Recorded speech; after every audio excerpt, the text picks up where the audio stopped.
And we're live. Okay. And we're back. CC Hangouts is back. And welcome back everyone to CC Hangouts. If you want to be a part of the show, just let us know in the chat or whatever. You can message us and we will try to get you part of the show. Or if you just want to join in the Hangouts in the chat, that's perfectly fine too. We will be monitoring that. And Rio. So lots been going on since we last did a Hangouts, right, Fitnet? Yeah, it's been a while. Yeah. Well, why don't we start off with just like what's new with you since I guess since we were doing Hangouts? Not a heck of a lot. Just Under quarantine. Since the quarantine, doing lots of comics, some video games, watching a lot of Star Trek Voyager actually. Is it because of Picard or any reason like that? Yeah, it's like that, and I hadn't gotten around to that one yet, so I figured now is a good time to watch it. It wasn't like, gotta watch this before Picard, but it's like, hey, I might as well. Mm-hmm. That being said, I'm only 2 episodes into Picard, so. Does Canada get it differently? Do they have what's called CBS streaming? I forget what it's called. All Access? Yeah, that's through a different service than the one I'm using. I'm just using a Canadian service called Crave. It has HBO and a whole bunch of different stuff. It's in pay tiers, so I'm paying like $20 a month for the damn thing, but what are you going to do? You can cry about it. That's what you can do. I could. I'm not going to. Yeah, I mean, for myself, like, work's been nuts. Hey, Dean. Work's been absolutely nuts because they implemented the lockdown and they want people to start working from home. And, it's my job in IT to make sure that people can work from home.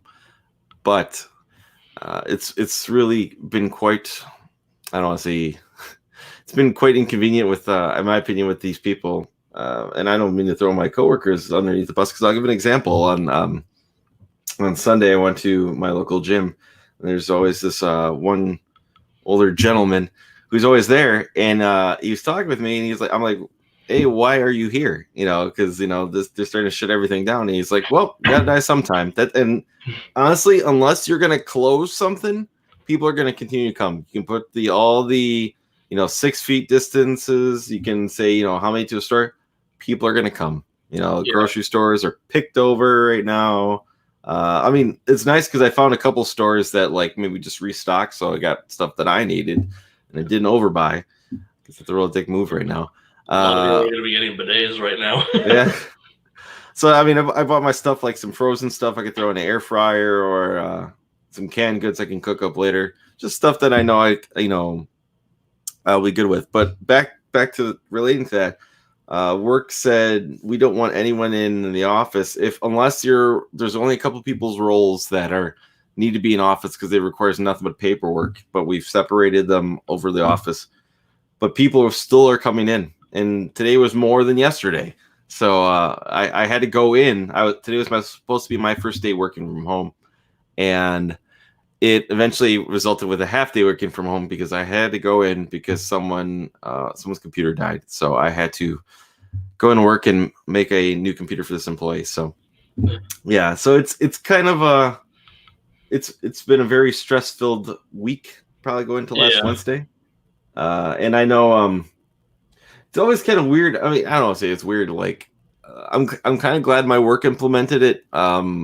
Last Thursday, kind of like started throwing everything at the like here immediately. This comes into effect because we had people coming back from vacation. Is it choppy for anyone else? I don't know. Is it choppy? Video or audio? Because the video looks fine when I switched back over to YouTube. So if it's me, then it's because I'm using the webcam mic, so it might sound a little distant. This is my first time using this one, so maybe it's just all the people draining the internet right now with everyone working from home. Yeah, that could very well be it. But yeah, it's not a joke anymore. Yeah, it's been I don't know, very oh, is it choppy? I'm just checking on my end here. Seems to be buffering, and I got it plugged in. Hopefully this catches up. It's fine for Dean, looks like, so it might just be right. All right, cool. Oh, well, anyways, yeah, it's just I guess basically saying that if, unless you stop people, they're gonna keep coming into work, or coming in anywhere. But it, I was really enjoying my first day working from home. Stress-filled week trying to get 100 employees the ability to work from home, and it was finally done. With the exception of a few people still strangling in. But anyways, yeah, that's been my week, I guess, since this news came out. Yeah, that sounds not fantastic. Yeah, I mean it's really frustrating because it's like I'm not concerned about. I shouldn't say I'm not. I should say I'm not scared about catching this or dying from it, but it's kind of like you should do your part for the greater good. It's not too hard, but Absolutely. whatever. It's whatever. It's just a little bit of a gripe, just with the stress that has added up. Unnecessary stress has added up over the last few days here. So, but I don't know. I guess shopping for groceries just kind of sucks right now. So, especially when it's already getting delivery, so that's helpful. Are you constantly getting delivery, or just like ordering? Are you ordering like Amazon for your groceries, or are you getting grocery stores are doing delivery? Like the local grocery store does delivery, and I don't have a car, so it's just like, okay, cost of a cab both ways, the time versus it's like $10 for the fee to get it delivered. So it's like that's around or less or just a couple cents more than what a cab would be one way. So it's just way more convenient. Just makes more sense. And just Amazon for the odd stuff that the grocery store doesn't have or is cheaper on there. Like toilet paper. Might have to do it. Is your area being hit with toilet paper? Like I'm saying, like where you can't find it anywhere. Not like physically hit with toilet paper, just like actually hit with the outages. Yeah, I ordered some from the grocery order this week, and it did not come. Was it out of fear that you wouldn't have toilet paper? Like, why these people are buying, shopping carts full of toilet paper? Me or the other people doing it? I mean, it's you hear all the stories why people are snagging up toilet paper that you're like, I might as well get a roll of toilet paper while I'm here. Panic buying. Yeah. Like, I mean, toilet paper, paper towels, all the meats sold out. Yeah. Doesn't affect me, but yeah. I mean, a lot of people are going to be trying to join vegan, so that's something. Bread is really hit right now in my area, where bread is really almost out of everywhere. I was lucky to find on Monday another area, one grocery store near my work that actually had bread. So I bought some whole wheat and some white and some buns. So with all my frozen stuff, I can make sandwiches or grilled cheeses or whatever. But I'm very happy about that. But I ended up leaving a loaf of bread at work. So that's what I was using for lunches. So I don't know. I'm sure I'm going to get called again any other day again. If not this week, next week, for who knows what, someone breaking their machine. It's all just being about as prepared as you can. Yeah. I only took one of each, basically. I didn't overdo it here. Yeah, it's crazy with bread. I mean, it's just because people are home with their kids and you make sandwiches. It's a quick, easy thing. I forgot I was making tacos tonight for supper because I went to I'll give you an example. I went to Burger King last week on Sunday when this kind of started, and it was drive-through only. It took 20 minutes to get through the drive-through. So I was like, I like Taco Bell a lot, but I don't know if I want to wait 20 minutes. I know you can do the pickup where you order it and then pick it up through the app. I just have never tried it yet. So maybe I'll try that at some point down the line. But I wanted to make tacos, and I planned to make tacos, but I thought I had tortilla shells, and I didn't. So I had to make another stop at the store, which was all out of tortillas. So I went to another store, and luckily they were fully stocked. So I grabbed some here. I hope everyone's enjoying grocery talk right now. Well, this is part of the fun of COVID-19 right here. Yep. Part of the fun, and I imagine a lot of us are going through it right now with definitely some of the uncertainties and whatnot with this stuff. I know we don't mean to be too depressing here, but I think it's just interesting talk to see how each of us are are dealing with this right now. I see Josh is popping up. Let's see if Josh will join us here. Josh, you're live. Hey, what's up? What's up, man? Sorry, I'm a little late. No, it's no problem, man. How's the delivery business? Basically insane. People want their booze in a time like this, you know. I'd say today we did over 12,500 cases. That's what I did today. So it was 8 different stores I had to go to and merchandise, and I helped out with 3 different guys, so we had plenty of help. But it's like just madness. It's still a lot. Yeah. So are these like liquor stores or grocery stores or? Grocery stores. There's a Texas store called HEB, which is one of the main stores we do, and we do Kroger a lot, which is more. I guess it's not completely southern, but yeah. So yeah, I did 4 Krogers and 4 HEBs today. It was a lot of work, and it's basically just constant work, stocking beer, dropping pallets because they're ordering like crazy. They're just expecting to be out of everything, so they double up on everything. I mean, at this time, and it seems like it. Like the Kroger brand is, which is Pick and Save in my area, but they are like so picked over right now. Walmart was kind of picked over, but Pick and Save was completely picked over in my area. But Aldi's seem to either be well stocked or like maybe that's what it is. Maybe they just don't have the help to keep refilling the shelves at the moment too. You know, besides not having the product. You know, and maybe that's where a third shift comes in. I know one local store, put up an ad today saying, you know, for Woodman's in my area, which is it's a giant sized grocery store in my neighborhood, or not my neighborhood, in my area.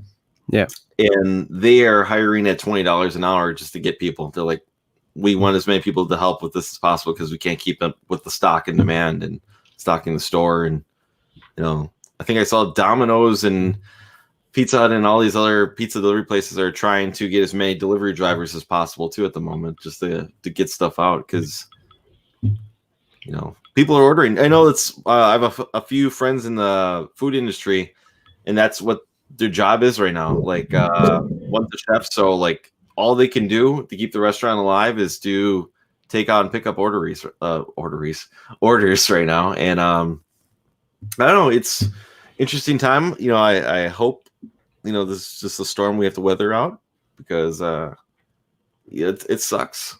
You know, I kind of like.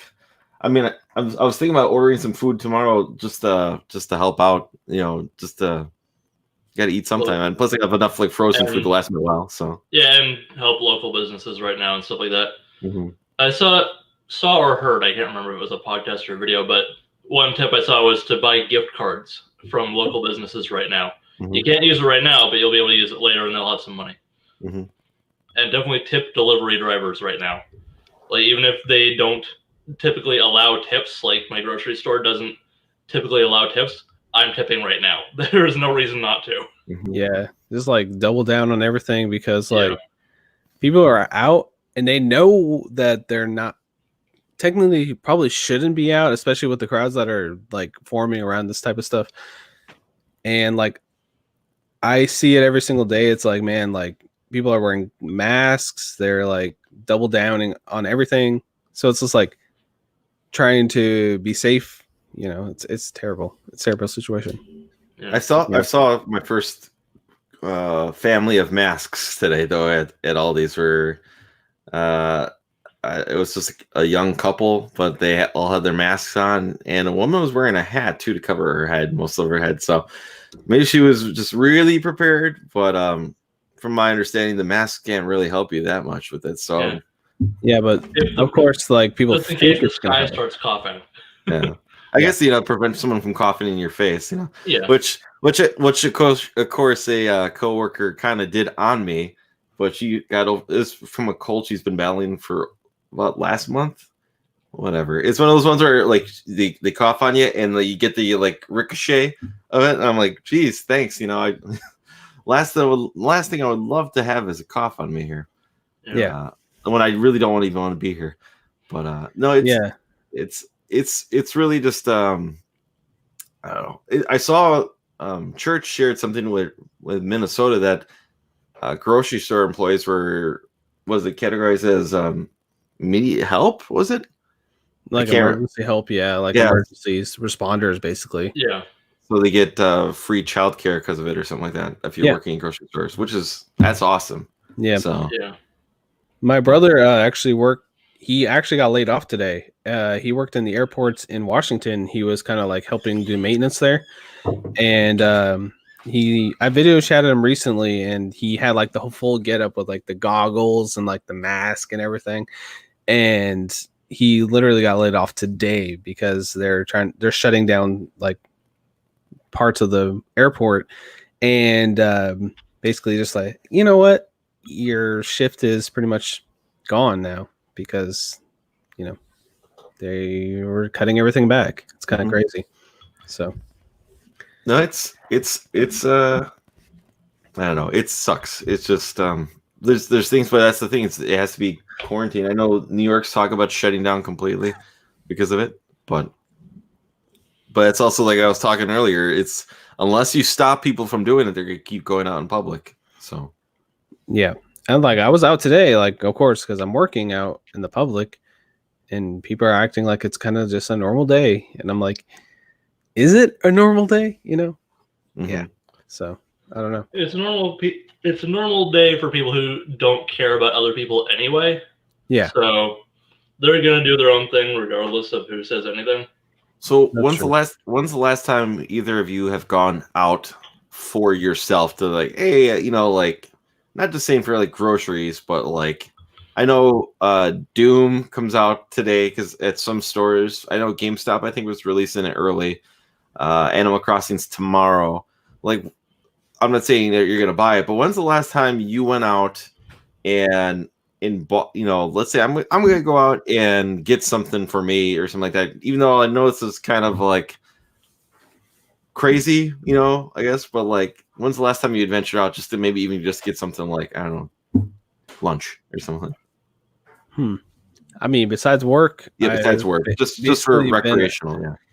I think it would be like last Monday, maybe. That's not even that long ago, but we went out to the Goodwill. That was about it for like 30 minutes. So yeah, I think that's the last time I've really been out for myself. So this previous Monday, or the Monday after prior to that? I guess it was previously Monday, and it was kind of barren in there. There's barely anybody in there, so yeah. But I kind of went after work, and I took Sierra with me, so yeah. I'm already a bit of a digital and Amazon using a hermit, so a while, I will just say that. Yeah. I mean, I'll say, Top Spot, thanks for joining us. I'll say like, he said he went to 5 or Below tonight because they're closed for the rest of the month. So no, I actually was at one of the local 5 and Belows for work. Was it yesterday? I ran there. I think it was yesterday. I ran because maybe it was Tuesday. We're trying to get as many employees to work from home, and the Madison office did not have enough headphones with microphones. And I guess people just don't have something like this at home, so they can do conference calls or meetings. You can do remote meetings with some of the software. So I ran to 5 or Below, and I told my boss, I'm like, I guess our Madison office, which is about 60 hours west of where I live, they don't have any 5 or Belows by them, and I have like 5 in my area. So I ran to the one that's like 2 minutes down the road from my work, and bought cheap gaming headset for $5 just to try it out. Brought it back to work, plugged it into my computer, did a test call, and worked great. So told my boss, this is what we can do, and he said just go buy 25 of them and send 10 to Madison. So I sent them straight to Madison with a what's it called? Our delivery service sent it straight to Madison. So 10 employees got cheap gaming headsets with a microphone, but whatever it takes to get you out here, It works. Yeah, that's cool.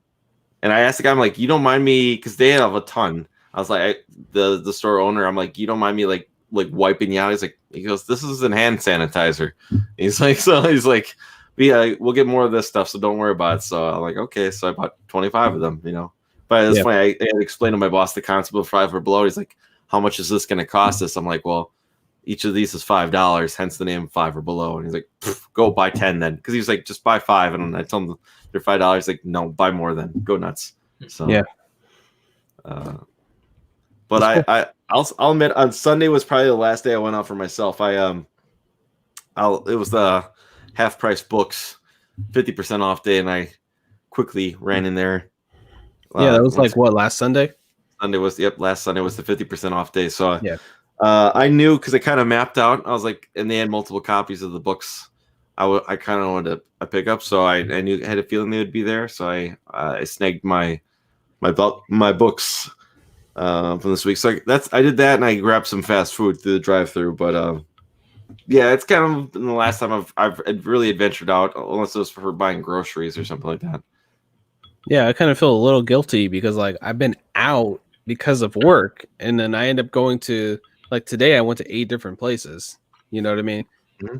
But that's because of work, so it's like I can't really do anything about it unless we have like a shelter in place or something like that here in this county or whatever. But I got to do what I got to do. Yep. And basically, my company is more like focused on, hey, we're making record sales right now, so why not? Yeah. So I'm just here to do my job, and I literally wash my hands like over 30 times today. Like I wash my hands like at least every 15 minutes or so. I'm not even kidding. So yeah. The craziest I've gone sanitation wise is I got a couple like grocery Amazon deliveries today. I opened the boxes, took out every single item, cleaned off every single item with alcohol, cleaned off the things I used to open the boxes with alcohol, immediately collapsed the boxes and threw them in the recycled. It's like, it's not worth sanitizing the boxes, but all the stuff I'll just do. I'll admit too that like on Saturday and Sunday, I'll admit that I started sanitizing my house, like may not overdoing it, but definitely like, I was too tired from work. Yeah, from work, because I went in on Saturday to prepare for the shutdown day, and I was just exhausted. And I was like, no, I don't want to play any video games right now, just because I don't have the mental strength at the moment, or I'm gonna probably fall asleep playing a video game. So I was like, if I keep myself active, because it was way too early to be like laying down for sleep, where I know I'd wake up probably at 2-3 in the morning. I didn't want to do that, so I kept myself active, and I was like, I'm gonna clean the kitchen. So everything was getting wiped down, and I had some Clorox wipes left, so I wiped everything down with that. Threw away anything that was junk, bagged it up, threw it away, and then what's it called? I know I was running really low on that, and I went to my parents' house on Sunday too. And my mom, actually, my sister, one of her companies sells like they do mass distribute those Clorox wipes. So she brought some to my parents, and my parents like, here's another one, just for your mental stability, to make sure you're not freaking out over this. So yeah, that's a good thing to do before bed anyway, because it'll reduce the stress in the back of your mind for that thing, and it'll expend some energy, so you'll be able to sleep better. Mm-hmm. I've wanted to do more rooms. My goal is to do 1 room a day, but maybe I'll get back on it this Saturday, because I did 2 rooms on Saturday, and I did a 3rd room on Sunday, but I haven't touched another room since, just because of I don't know how crazy and long hours of work I've been putting in here. So I just kind of get tired, and whatever. I'll get back to cleaning, desanitizing everything. Like I said, I'm not worried about the virus. Just, I guess, for mental, stability. Yeah. So make you feel more a little overly cautious. Mm-hmm. Anything you can do to prevent getting sick from anything right now is good. Well, and the numbers keep going up. But that's because more and more people are getting tested right now too. So yeah. So that's one way you find it. You cannot even have the symptoms, and you can have it. So. Yeah, it's like 14 to 24 days or something like that. Yeah, and when my work implemented that quarantine for employees, they first said, before coming in, they said if you were on vacation 14 days away from work, you cannot come in. You can work from home, but you cannot come in here to the office. And of course, we had a couple people. One guy was coming back from Germany, and what's called like I don't know if he got tested or not, but of course one of the stories in the news, like one of the first few people in my area that came back from Europe. The person came back from Europe, and he came down with the fevers, and we're like, oh, I wonder if that was that guy. Just joking, because no one's talked to him since his 14-day quarantine. But I had another coworker, and she's wanted to come in and her stuff, and like, no, we will mail you everything to your house. Do not come in here. You are not allowed on premises for at least 14 days. So, and I mean, it's good, because like I said, regardless, because some people just like they said, for the greater good, wouldn't have done it unless they're told not to.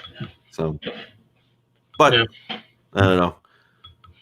I know it's good talk right here, good conversation, because I think we're all living it right now. So yeah, we've been talking about this for 25 minutes, so maybe change topic. Well, I guess since I mentioned it briefly too, how about a quick question? I know Mrs. Q is probably getting Animal Crossing, but I think I saw Eric said Target's shipping it next week because probably they have other things on their mind. One thing that I thought maybe I just beat the deadline too because I got the shipping notification that I thought Amazon was going to be slowly delaying certain stuff, basically, like in favor of other stuff, less important stuff. So like you might not get your video games right away. Might not get your 2-day delivery Prime or something like that. You might have to wait out on a couple extra days. But I got my notification saying the item. I guess I'll save that for pickups next time if it arrives, because it should be all arrived by then. But yeah, it's just I guess more in favor of shipping stuff to your house, right? I don't know. Yeah, it reduces the amount of people and just exposure. Mm-hmm. But I was gonna say, mention which one of the two that dropped this weekend are you more interested in, Animal Crossing or Doom? Doom. Animal Crossing just doesn't appeal to me. Have you played an Animal Crossing game? No, I got the first one on GameCube from Sean, but I haven't gotten into it yet. But to intersect with something random that I forgot to mention just with the what's been going on section of this was I've also been very sporadically watching the original Kamen Rider series, which is the tokusatsu thing, kind of like Power Rangers, but just different. Same kind of thing as that, but it's from 1971, and it's corny as hell, but it's fun. It's out in North America for the first time officially in English on Shout Factory's site. Mm-hmm. They're missing a couple episodes in the middle right now, which is odd, but they're doing a partnership where they're airing it. Anyway, it doesn't matter. The reason I'm mentioning that, other than it's just an interesting little thing, is I forgot the actor that plays the main hero in the original Kamen Rider series is I don't remember his name, but the point is it's the same actor as Sagata Sanshiro from the Sega Saturn commercials. There's a tease today about that. I don't know if you saw that for Virtual Fighter 6. Yeah, I saw that briefly. I didn't know what it's for. Well, it seems like he's in the shadow for it, but it was from, where was it? Some Sega page here. But I guess there's supposed to be an announcement for Sega's 50th anniversary on the 25th of this month. That they said there's supposed to be an announcement on the 25th. There's a lot of that going on right now. Like there's a rumored Nintendo Direct next week too, and but I know because they had their indie thing this week, but there's a possible Nintendo Direct next week. But I guess keep your eyes on the prize to see if there's a new Virtual Fighter next week, and if he's the character in it or something like that. So. Yeah. But if you want to see a young Sagata Sanshiro in a Power Rangers type show from the 70s, go watch Kamen Rider. Well, I don't know. I guess I'm more excited for Doom. I actually enjoyed I'm trying to think what's the name of the Mrs. Q's gonna hate me for this. I can't remember the main one that was on the 3DS, not the main which? New Leaf? I think Animal Crossing. Yeah. I think New Leaf. I think it is. New Horizon something. Animal Crossing. I think New Horizon's the new one coming out tomorrow.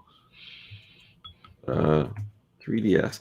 Because I know there's the one for the Wii U that was kind of a New Leaf. Yep, New Leaf. I enjoyed my time with that game. I'll maybe pick it up, the new one. I guess I kind of need to be shown what's different about the next Animal Crossing. I mean, some people I know will register $400 or $500 in the game just playing the game because there's no. I don't think there's an end game with Animal Crossing. I don't know if there's credits or what you can do to end the game. If there is, please let me know. Because everyone dies. Yeah, yeah. If there is, please let me know in the comments because I can honestly say I have never seen one person get your credits for Animal Crossing. Yeah, I don't think that's supposed to end. I think it's just kind of one of those ongoing things. Yeah. But I don't know. I'm playing Warframe, so I can't judge. You're always playing Warframe. Yeah, I reached the 300-hour mark the other day in that. Just between Xbox and I recently started on PC, that's so much better with a keyboard and mouse. It's not even funny. Sounds like our boy Josh is having a little internet troubles at the moment, so that's why we lost him. But for myself, out a couple times today, so it's probably just heavy low. Sure, and I'll say this. Okay, sometimes you don't allow store pickup. Target doesn't allow in-store pickup. Okay, not sure why. But the Q Dogs, I think you did get that Animal Crossing Switch, right? I'm pretty sure you guys did notification. But no, what's it called? I guess I'm just not hyped for Doom at the moment. I know there's a lot of hype for Doom too, and I'm just like, maybe if there wasn't, because I think we're starting to hit, and who knows, maybe this stuff will get knocked back. But like, I'm really psyched for Resident Evil 3. I know the demo just dropped yesterday, or this morning, but I'm like dying to play that tonight. So after I get off this, I'm probably give this a shot because I don't know. I really like the Resident Evil 2 remake. I liked it a lot. And the funny thing is 3 was probably my least favorite out of all the Resident Evils, like numbered Resident Evils. I shouldn't say that because I should say I hate 5 and 6. So and 3 is miles ahead better than those two. But I don't know. It was always my favorite. I should say maybe out of the original tank-based games, it was my least favorite out of all of them. That makes sense. And I think they kind of know what they want to do with it, maybe to correct some of the things. Because I think the general feeling is Resident Evil 3 is kind of like that. It's maybe the black sheep of the 0 through Code Veronica series, for Resident Evil. Yeah. So people seem to talk about it a lot with Nemesis. Nemesis is the enemy, right? Yep. He's only. Mm-hmm. Yeah. I won't be playing Doom Eternal or Resident Evil 3 anytime soon because I haven't beaten their previous entries. I've started them both, though. I like Resident Evil 2 Remake up until Mr. X showed up, and then it's like, nope. No thanks. I'm good. I haven't played it since he showed up. He in Story A in Remake, at the halfway point, he goes away. He doesn't come back after that. In Story A. In Story B, he stops chasing you, but he does reappear. I think once or twice. Which is B? What's up? Which is A and which is B? I'm playing Leon. So if you play Leon first, then that's Story A. So then on Claire's Story B, Mr. X would still appear to you later on in the game.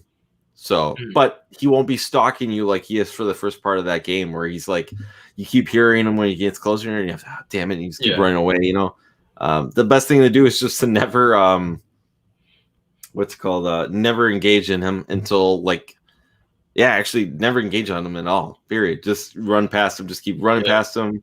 Walk up to him, and when he's ready to swing, you just hit the run button and run past him. Yeah. That's the one thing you gotta do. And it's kind of like that in the original Resident Evil.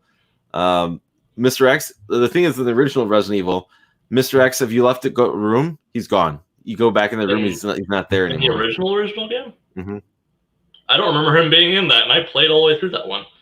Well, you must have never played Story B then, because that's where Mr. X originally appeared in, was in Story B. So, I always say my preferred way always was Claire's Story A, Leon's Story B, because then you get much more story with Ada, and I always liked Ada as a character. So, and then like I said, they added that was the big surprise, I think, of Resident Evil 2 remake, is they just threw Mr. X at you right away, and you're like, this is a really bad time to be throwing him at me right now. Yeah, so it's fantastic. It's just the chase is more stress than I'm willing to deal with right now. Have you ever played Alien Infestation? That's the is that the not mobile? Is that the portable one, or is that the Am I getting that mixed up? I'll look. What's the one that was on the PS4 and Xbox, where it's very much the aliens are stalking you through the game? I think it's Alien Infestation. Infestation? While we're looking that up, I will no, mention that's not. That's the 3DS game. Sorry. Yeah. It's not Invasion. It's something. Anyway, Isolation. I have a which one? Isolation. Aha. That makes more sense. I don't have to look it up anymore. Huzzah. Anyway, there was a Capcom Humble Bundle for PC recently that has a whole bunch of Resident Evil and a whole bunch of other stuff in there, Mega Man. But I have a 50% off Humble Store coupon for Resident Evil 2 on PC if anyone wants it. So, that's awesome. Let me know on Discord. Yeah, I'm back. I had horrible internet problems. My router just completely shut off on me, so I apologize for that. That's no problem. No worries. It happens in this day and age. Yeah, I said when you dropped off that mine's dropped a couple times today, so it's probably just load. Yeah. Or crappy internet, or both. I'll say, though, back to Alien Isolation. I had to look back at my screen here because I was going to call it Infestation again. It's kind of like with the whole Mr. X thing. You don't see the alien at first, but when it does appear, it's like at the worst possible time. And I mean, it's, I guess, created the horror element for it, which I love. After, you're like, that was great. But like when it happens the first time, you're like, no. Like, I'm not ready for this nonsense. So, just, I don't know. Josh, we were talking previously before you came back in. Which of the two being releases tomorrow are you more hyped for, or are you more hyped for another game down the road? Like, are you more hyped for Animal Crossing or Doom? Doom. 100%. I feel like I would like Animal Crossing, but I've never played one. So I actually have New Leaf on 3DS, but I actually never tried it. I just bought it. Like, I feel like I should have this game, and I never actually tried it. So sure. Yeah. No, I mentioned too. I enjoyed my time with it. The thing is, I have a hard time staying with the game if I know there's no ending to a game. Oh, I see what you mean. Yeah. And that's the thing is, if there's credits to an Animal Crossing game, let me know, because I've never seen anyone get credits for it right now. I see Dean is hyped for Final Fantasy VII Remake right now. I enjoyed the demo a lot. I don't know. Has anyone else played the demo or? That's one of the things I've been meaning to play, but I haven't had a chance to yet. As long as you have it downloaded, man. It's downloaded. I'm going to play it. I'm definitely going to play it because I'm curious. Because when I grew up, I really liked the Final Fantasy 7, 8, and 9 games. And that was, 20 plus years ago now. And I just haven't played them since then when I was a kid. So I have all these great nostalgic memories, but I haven't played them ever since then. And since then, I'm like, I kind of swore off turn-based strategy or turn-based video games. So I'm like, this is an action-based game with that old storyline that I loved when I was a kid. So maybe now I'll, latch onto it. I am generally curious about what Dean thinks. As a man who loves his turn-based RPG games, what does he think of the hack and slash? They do have a turn-based mode in it, though. But from my understanding, I had a feeling this would happen with people who are massive fans of the original game. Is that going to be a deal breaker for you? Like the new combat style? And I've heard even the new classic style, like people aren't the most happy with it because it's not exactly turn-based RPG, Yeah, I can see that. Like, I haven't played it, obviously.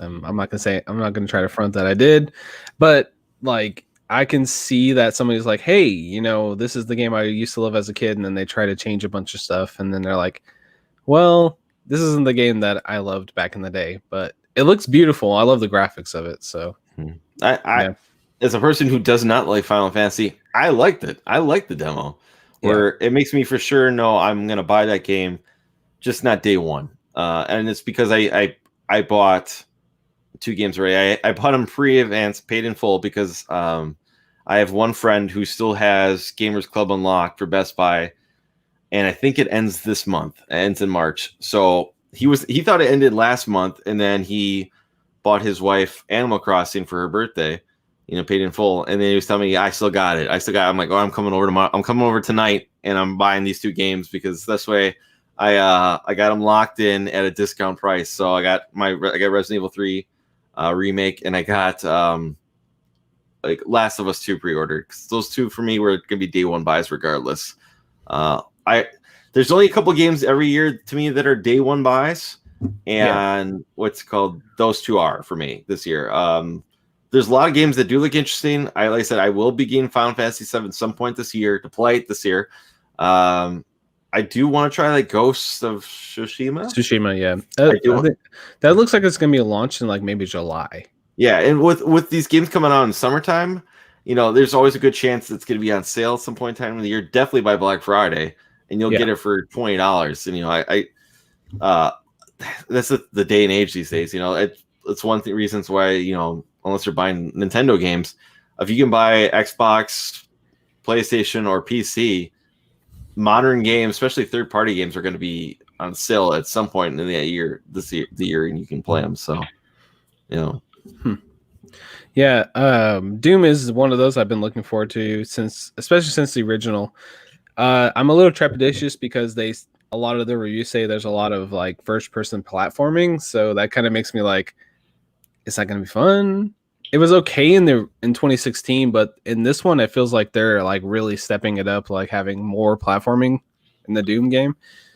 So I'm kind of like, hopefully that's fun for me because it feels like there's kind of mixed opinions depending on the reviewer. Like some people like it, some people don't. So hopefully I like it. So are you jumping on like demon heads or something like that, like Goombas or? Yeah, they have like a grapple hook and like Goombas, and they have like I forgot there was a grapple hook. I watched a review for it and it didn't pop up once. Yeah, there's like a grapple hook. You can grapple hook your enemies and like bring them into you, and like it looks really interesting. I don't know. Yeah, hopefully it's fun. There's there's like poles you swing on and walls you climb up, and you have like a air dash. That stuff just looks fun in general because the whole point of these modern Dooms is like you don't stop moving, so it's never gonna like slow you down.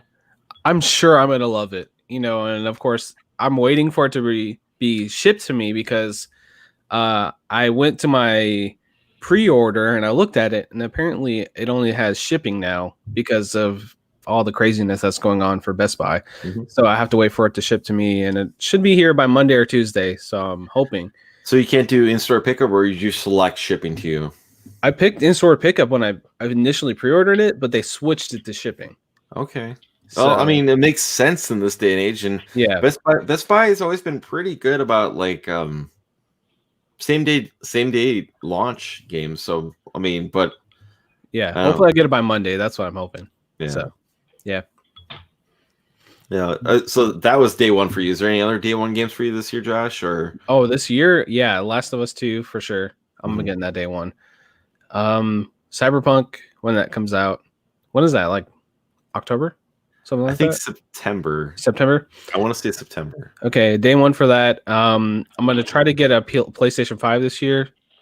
That's day one for me. The Xbox One, Xbox Series X, I'm probably gonna wait till next year for. But yeah. I'm the opposite. I might wait for both. Though, depending on what Xbox does in terms of its back compat with new releases. Yeah, it's kind of weird. Like people are trying to like compare the two consoles. Of course, console wars, whatever. I'm kind of agnostic. Like I like both of them because I really like the Xbox One X. I thought it was a great console, and PS4 Pro is an excellent console as well. Great exclusives. So it's like I'm gonna get both of them. It's just when I'm gonna get them. Yeah. We had some big news for the last week or so, with both Series X and PlayStation 5. I'm kind of with you, Josh. And everyone kind of knows I'm definitely a PlayStation fanboy, so I'm PlayStation day one. Yeah. It's been like that since PS2 for me. I mean, I shouldn't say PS2 was day one, but that's kind of when they won me over is with the PS2. And then I was nuts enough to buy a PS3 on launch when it was ridiculously priced at $600 for the. But I had my first job. I was living with my parents. I had disposable income. I was like, yeah, fuck it, I'm going to buy this. I'm going to buy a new TV. Yeah, hell it. Yeah. Save up. It was one of those times too where I think you only needed to put down like $15 to pre-order it or something like that. So it was one of those times where I'm just like, whatever, I'll just put up towards it every time, you know, put away towards it and just pay it off at one point. But I was always happy with PS3. I've loved my PS4. I bought it twice with the Pro, the launch model and the Pro. So yeah, and you know. I'm with you. I'm probably day one for PlayStation 5. The one thing is, it's interesting because they're both are taking two different. It seems to me like they're taking two different approaches with the consoles too. With the Xbox Series X, it seems like they're doing the Xbox One X, but better, like more, but better. And it seems like the PlayStation 5, and by that I mean it seems like it's still going to be a console PC, if that makes sense. It's going to be the same ecosystem. It's going to be more of a new iPhone model rather than a full, like, here's a new device entirely. Yeah, I mean, it's going to have newer features like the SSD and whatnot they're building towards. But and it seems like PlayStation right now is doing this is more of a console thing. With some of the talk about the things that how they have their custom SSD built to get the speeds, it seems like they are trying to.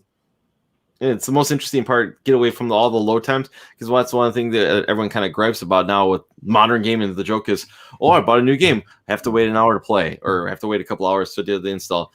And what they're kind of promising or kind of hinting towards is that you put it in there, 1 second load time, bam, you're playing your game. There's no installs like this.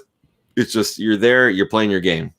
Kind of like how it used to be with the cartridge, where, you know, and that'd be an interesting take on it. It also sounded like it was interesting too with and you're probably only really going to see this with PlayStation first party titles for a couple of years, probably too. With one thing I actually listened to the Mark Cerny presser. With I'll admit, I thought the people were fake at first until I saw them turning their heads, and then I heard today that they were CGI'd in, like a little animated GIF almost, like a little. Yeah, it's like they use like Adobe Actor effect or something. Yeah, that was a weird take, but like I said, at first I thought it was just cardboard shadow people, but no, it was apparently I don't know. I don't know if it was CG, but well. Yeah, do your part for the distance, right? You're 6 feet away, but social distancing. But no, it seems like one thing I thought was interesting when he said something about with Spider-Man, how they had 400 mailboxes in Spider-Man, and it's all the same mailboxes that you keep using the same stuff over and over again. And you see that with non-playable characters, like you'll see like the same kind of like. Maybe a guy wearing the same hat or something like that. Well, they're put there for a reason because, and then there's less, it's more what you can have to load. So if you have the same thing over, it's less things you have to load. And I always thought, or with getting rid of that, you can do way more customizations or different things. So little stuff like that. And we're like, well, that sounds interesting a lot.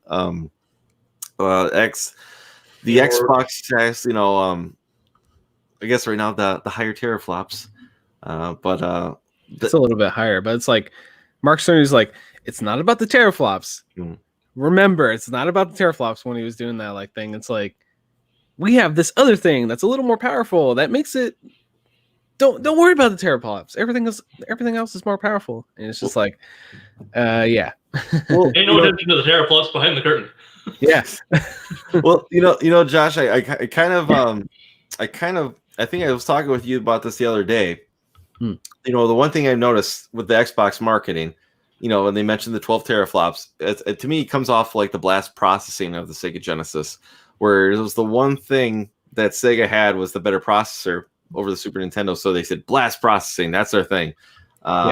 And well, if you look at Xbox, their marketing, all they've saying is they are the most powerful Xbox. It's the most powerful Xbox. It's not saying it's the most powerful console, True. like they were for Series or like X1X. How they market that as the most powerful console in the market. They're not saying that for the Series X right now. They're just saying it's the most powerful Xbox right now. So, Yeah, I did read some stuff, and I watched the Digital Foundry breakdown between the two. So apparently, the Xbox Series X is a little more powerful, but it edges out maybe like the GPU a little bit. But the loading times on the PlayStation 5 could compensate for that because they have a higher speed when it comes to the SSD. This has they're More basically coming up faster. Yeah, they're coming up with like a faster like tech for their SSD than the Xbox One X. I keep saying Xbox One X. It's Series X. Yeah, the naming scheme Or just kinda Xbox. sucks. It's just called Sex. The new Xbox is Xbox, Sex. yeah, Sex. the new Xbox. Like Now that we got your attention, sex. there you go. I think the new Xbox is not going to edge it out in the SSD, and they say that SSD is just like one of those things that the developers have been asking for. Like they want the fastest SSD possible, and it's like almost 2 gigabytes difference per second between the SSDs, and they feel like that's going to kind of make up the edge when it comes to like the loading speeds and stuff like that between the two consoles. So it'll all come down to what they prioritize in like the behind the scenes processing, like what is prioritized per console. I mean, the one thing that I think both is awesome for Xbox is also the other thing that I think that, in my opinion, is my draw to not getting a Series X at launch is Game Pass, because they've said that for 2 years you're probably not going to get an exclusive for the Series X. That if it's exclusive, it's going to be on every form of Xbox to play on. So to me, my Xbox, my X1X, Halo, the next Halo on it, great. I can just play it on Game Pass, or on my Xbox, or if there's another Gears, great. I can just play it on that on Game Pass. There's no need for me to jump at this point for that console. Which is what they're aiming for, really. Mm-hmm. Yeah, and I did definitely said this in, I don't know where I said it, but Musty pointed it out. It's like, good luck with your slow loading speeds, and I'm like, true, but I get to play that same game as you, so I don't know. It's all about like what the drawbacks are, how much performance and like the new features matter to you specifically, and your budget, obviously. But that's why I'm gonna wait on it, just to see what the differences are, what the drawbacks are on X or the Series X. Yeah, the sex, yeah. The sex. There you go. Yeah. The 1X. Anyway, what the drawbacks are on that versus the new system for like the initial games. It's not gonna be as much of a difference right away, I don't think. No. Like early games are going to be kind of more even. Well, but you need your knack to prove what the console can do, right? Yeah, we need knack 3. Bring it on. But I was the first one. I have never played Knack, but I'm the biggest proponent of Knack, so here we go. Oh, sorry. But I do think that when it's 343, they're going to be aiming for 60 frames per second, like even on the Xbox One X. They're going to have a 60 frames per second mode. Like if you go into the multiplayer for Halo Infinite, it's going to be 60 frames per second. You might be playing 1080p 60 frames per second, but you're going to be the same performance range, maybe not as much resolution as, Series X. Yeah, Series X is going to be more like, here's your 4K 120 frames. Yeah. If you're okay with 1080p 60, you can probably stick with the 1X for a good while. Yeah, definitely. That's what I'm thinking too. Both are interesting. I'm more of an Xbox guy, obviously, but both consoles are interesting. Especially like what they're doing. Like the only like big like hardware difference in terms of outside of the spec is what they're doing with the expandable storage. Like Xbox is doing kind of the more memory card thing, which is interesting, proprietary. That could be a downfall, but we'll have to wait and see. Mm-hmm. And Sony's doing the more off-the-shelf NVMe SSDs, which also interesting. Well, they said that, and they're selling their own expandable hard drive where you could swap out and put it in there too. Yeah, so if you don't, They're probably just partnering with AMD. He mentioned something about partnering with AMD for just collaborating on the technology, which as someone who's more Xbox and like the only reason I would ever get a PS4 is for the exclusives and nothing beyond that.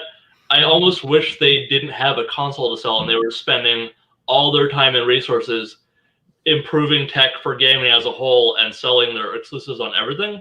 I know that's not going to happen, but that would just be my preference. You know, one thing I'll say though is it really is it's interesting because the 825 gigabytes of storage seems a little small, but it sounded like with what Cerny was saying, you know, I think they're just banking on that it's not going to be that big of a deal for you to uninstall and reinstall because of how fast it's going to load back up into there. Yeah. And most people just don't have like a ton of games on their systems all at once. It's a cost-saving measure. Most people are going to appreciate having the console be cheaper rather than having more storage. I would appreciate if they had some kind of, I mean, they have cloud storage, but I wish if they do something like this where how like maybe at one point you could tell what checkpoint you were at and you could just mark that off in the game. You know, like, so let's say I'm playing Spider-Man and I'm like, you know what, I need to take a break, and you don't come back for it for a year. You uninstall it, and then whatever, come back. You know, I'm going to finish this right here. And it says, okay, last time you played it, we could see last time you here was that chapter 7. Would you like to start at that point? That to me would be like, okay, cool. I don't need to have all this on my storage then. You know, I guess the only thing you'd be worrying about would be like maybe digital purchases or something like that. Asking for save files? No, I'm just saying like maybe a checkpoint, like how we can always still see your trophies and whatnot. You know, that stuff's always stored where even if you remove it, you can still say like, hey, you know, whatever you had this one to your account. I'm just thinking like if they can have something like that, I think that'd be kind of cool because then I wouldn't worry about like uninstalling a game. I think you're mostly fine now with that, and you're probably going to be mostly fine with the new things because most of these consoles, as long as you're paying for the premium service, you're getting the cloud saves. And even then, deleting the game doesn't delete your save most of the time. So you're good like 99.9% of the time as far as that goes.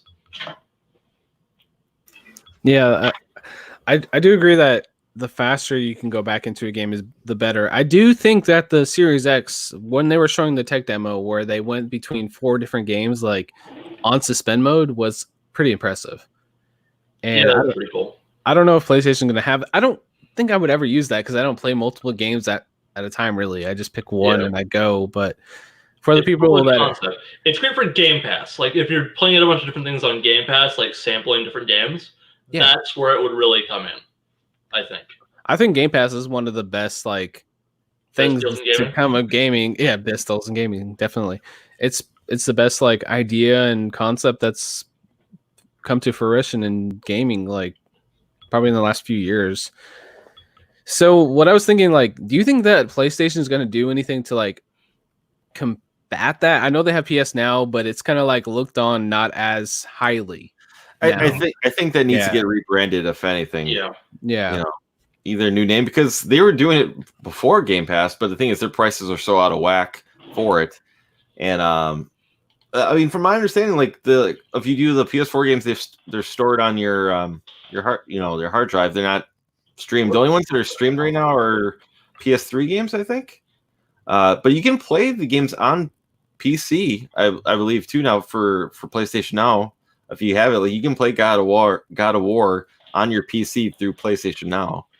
But yeah, it's definitely a feature, and they do tout it every time they get a chance to. So I just wish though they have to realize too, and I understand because those consoles still sell for them, you know. And I mean, Xbox I think has wanted to get away from physical for a long time. They want to go all digital.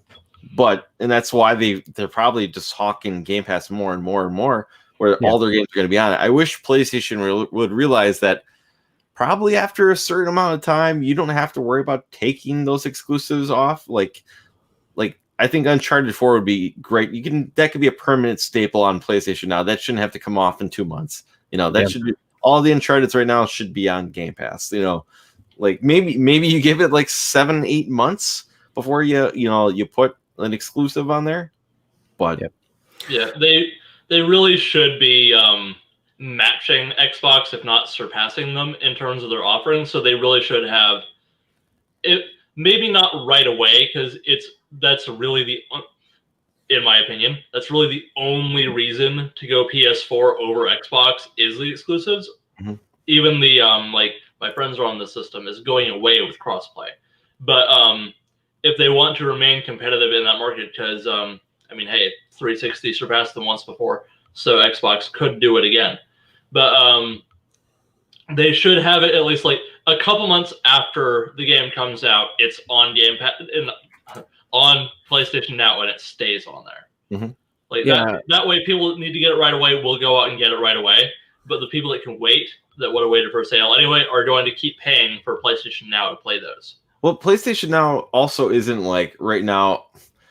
You're not going to revamp it now at this point in time. If you're going to revamp it, you're going to revamp it probably with the PlayStation 5, right? You're going to say you're going to roll it in the system and the new version of Now. Yeah. You want to stack this up. Here's more for you. So, yeah, like here's new thing after new thing after new thing. Here's not like new thing, wait a couple months, new thing, wait a couple months, new thing. Normally you'd want to do that just to kind of keep interest going. But with a new console launch, you have to like really stack the feature deck in order to sell the new thing. Yeah. And maybe that's what they're doing at this point in time, Yeah, like Xbox held back on the backwards compatibility thing. They stopped doing new releases on that. It's like, okay, we're gonna stop now with this, and we're going to focus entirely on backwards compatibility for the next generation stuff. Mm-hmm. That's probably going to be applied back to the One X and the S if they go back that far. But like they're just prioritizing the new stuff.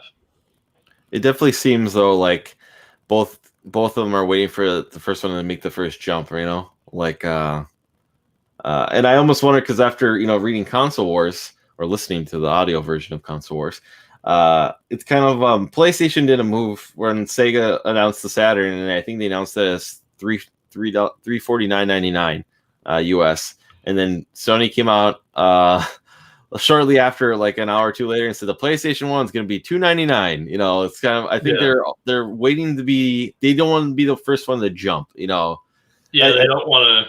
They don't want to trip. Yeah, I mean, definitely. I think because Xbox was committed to that $500 price line, and PlayStation's like, we can get this down to $400. Like once people saw the reaction to that $100 difference for a more powerful machine, that was a killer. Aside from sports. But yeah, I mean, of course, the sports doesn't mean for them, and then of course for PS3, it was $599 US and Killer Crab and all that stuff. Yeah. You can't Enemy Crab, yeah. Of PlayStation comes first and announces their price, and then Xbox price is better. They can't adjust to that. That's I think the whole thing right now. Whoever says something first is going to be at a disadvantage, regardless of anything, because then the competition can see and adjust what they're saying. Mm-hmm. Yeah. So what my thought was, of course, they have the PlayStation Now, and then they have PS Plus. They do similar to what Xbox Game Pass Ultimate is now, because of course Dean in the chat here asked if you can do it on PC, and they have Game Pass on PC, and it works pretty good. I've tried it myself. It's hit with certain games, but still. Yeah, true. Yeah, and then the Game Pass Ultimate includes both. It includes Xbox and PC. So what if they said, PlayStation Now is not a thing anymore. It's included in PlayStation Plus. This is PlayStation Plus, brand new, new PlayStation Plus. That's what it should be. PS Now, and then they don't do the monthly games anymore. It's just like, hey, you get this service, plus you get to play online type of thing. I think that would be killer. I mean, maybe it'd be like one game per month. Yeah, like one new game. It's not necessary. I never play the crap I get from Xbox Live Gold anymore. I just don't care. I mean, that was good to get people away, because remember, for the longest point in time, with people said, well, Xbox is, regardless, live is the better service. I'm going to get live and live. And the way PlayStation came competitive with that, I would say, we're going to give you a couple free games, every month for PlayStation 3, PlayStation 4, and your Vita. And this is how we compete with getting you to pay for our live service. And people are like, well, I'll take 2 free games a month, and that helps get people over. It was kind of like how with Netflix too, how people like when PlayStation was trying to battle back for the PS3, Xbox was charging for live if you wanted to watch Netflix. PlayStation's like, well, you can just have Netflix for free on ours, and that also helps sway people back to PlayStation. Yeah. But it's you got to find a way, and I think if they said $10 a month for PlayStation Plus, no more free games, but you get PlayStation Now, and we're gonna start putting new games on it. Yeah, it's That's like killer. no more free games, but hey, this service every single month is gonna have new games on it. You know what I mean? So it's like, and your exclusives, and our exclusives, but and our exclusives, because Xbox, like they dropped the, they put it all out there, like, hey, we're putting all our first party exclusives for this monthly fee. If PlayStation did the same thing, I'd pay for it, because I'm going to play Last of Us, I'm going to play Spider-Man 2, I'm going to play Horizon 2 anyway. I'd be fine. Sorry, Josh, I didn't mean to interrupt with you. I was gonna say I would be fine if they took the Marvel Ultimate approach with it, where like 6 months, and if you wait 6 months, then our PlayStation exclusives will be on here. If you wait 6 months, you can play Last of Us 2. Like that might hurt some of their sales, but that's going to guarantee more and more people are going to be playing that game relatively soon. So if a game's got like an online mode or something like that, and you want to have an online community, maybe, but it's like Marvel Ultimate does that for their online store, basically. Yeah, unlimited. Sorry. Yeah, but no, I think that would be killer. That's an awesome way to combat it. If they made it $10 a month, oof, that'd be like Yeah, I don't know that it would be 10. It might be 15. It'd be like 15, like comparable to Xbox Game Pass. Like they could match Xbox in that regard. Yeah. But it would be the killer feature for one of them to do first, because this is all like you change with the competition, you change with what the market is. The one thing that has held true since like the original Xbox, that whichever one of them drops this first, they're gonna win for a while until the other side matches it. Get rid of pay for online. They both have the services to pay to download or stream these games, depending on which way they go. They have that monetization stream constantly going, and that's more of an enticement than the free game. That's more of an enticement than the online. People pay for the online because they have to, not because they want to. But they pay for the streaming services, or I'm just gonna say streaming services. You know what I mean. Yeah. But they pay for those because that's a really good sell. I would think so too, but that 360 era proved you wrong. It's just I couldn't believe PlayStation 3 was free, and it did help probably sway people to PS3. But for the longest time, man, I knew people who just would pay regardless, and that's when Xbox was king. They did not care to and they never even played a PlayStation 3. They were just told in their mind that Xbox Live is the better online service. Yeah, so here's the thing, and I play both. I could play both, and I could tell you, they're about the same to me. I really did not see a difference playing Call of Duty on PS3 versus Xbox 360. I really didn't in my time playing. So yeah, it must be. But anyway, that's kind of my point, though. It's like it's not that era anymore, and they have that additional revenue stream now. They didn't back then. They had to find a way to monetize the servers. Yeah. So they did not have the free games. They did not have the other things when they had to we need to find some way to cut the cost of having these servers back when the original Xbox was doing Xbox Live. So that's been that way since 2001, 2002. Yeah, something like that. I don't know if Xbox Live was right away because I skipped that system during that generation. Yeah. But my point is they have the additional revenue stream now from their subscription Netflix services. So they could conceivably drop that, take that initial loss, and gain the sales over the competition. I mean, I'd love it because I honestly I hardly play games online anymore. I really do. And I mean, I bought Live just so I could get Game Pass Ultimate for. I bought 2 years of Live just so I can get Game Pass Ultimate for 2 years. Yeah, you're not buying that for the online. You're not buying the online. That's part of my point. Yeah. Okay, so what's the most popular game right now? Think about it. Fortnite, right? Yeah. It's free to play. Maybe second and third, let's say Call of Duty and Apex. And Call of Duty has that free to play Warzone that just came out, right? Don't make any Apex. And on PlayStation, for any of these, you don't have to play PSN. You don't have to pay for PS Now or PlayStation Plus. I can't think. You can't. You don't have to pay for online. You just download the game and play it. You do for Call of Duty, I think. Only on Xbox. Only on Xbox right now. The main series, not No, just the Warzone. Just the Warzone is basically their battle royale. Just I know. Yeah, and you don't have to pay for online for that on the PlayStation. So they're already doing it. Are you? Sorry to cut you off, but are you paying for online on PlayStation for like the main franchise Call of Duty titles like World War II and Black Ops and those? Yeah, you have to play for like the main multiplayer. Like I'm playing, I play Call of Duty pretty consistently, just like for like, hey, I'm gonna play a match here and there. And I pay for PlayStation Plus, and you have to have it for that. But for this new like for anything that's free to play on PlayStation, you already don't have to pay for PlayStation Plus. That's already a thing. So, and the biggest games right now are free to plays with, the battle passes and the microtransactions. So. Yeah, but that begs the question. I think this came up on Kind of Funny Games Daily a couple days ago or last week. Like at that point, why do you still have to play the online mode of the games you already paid for? The ones you definitely paid money for versus the free to play. It becomes that kind of contradiction. Yeah, that's why I'm saying like people aren't paying for these services for the online anymore for the most part, unless they have to.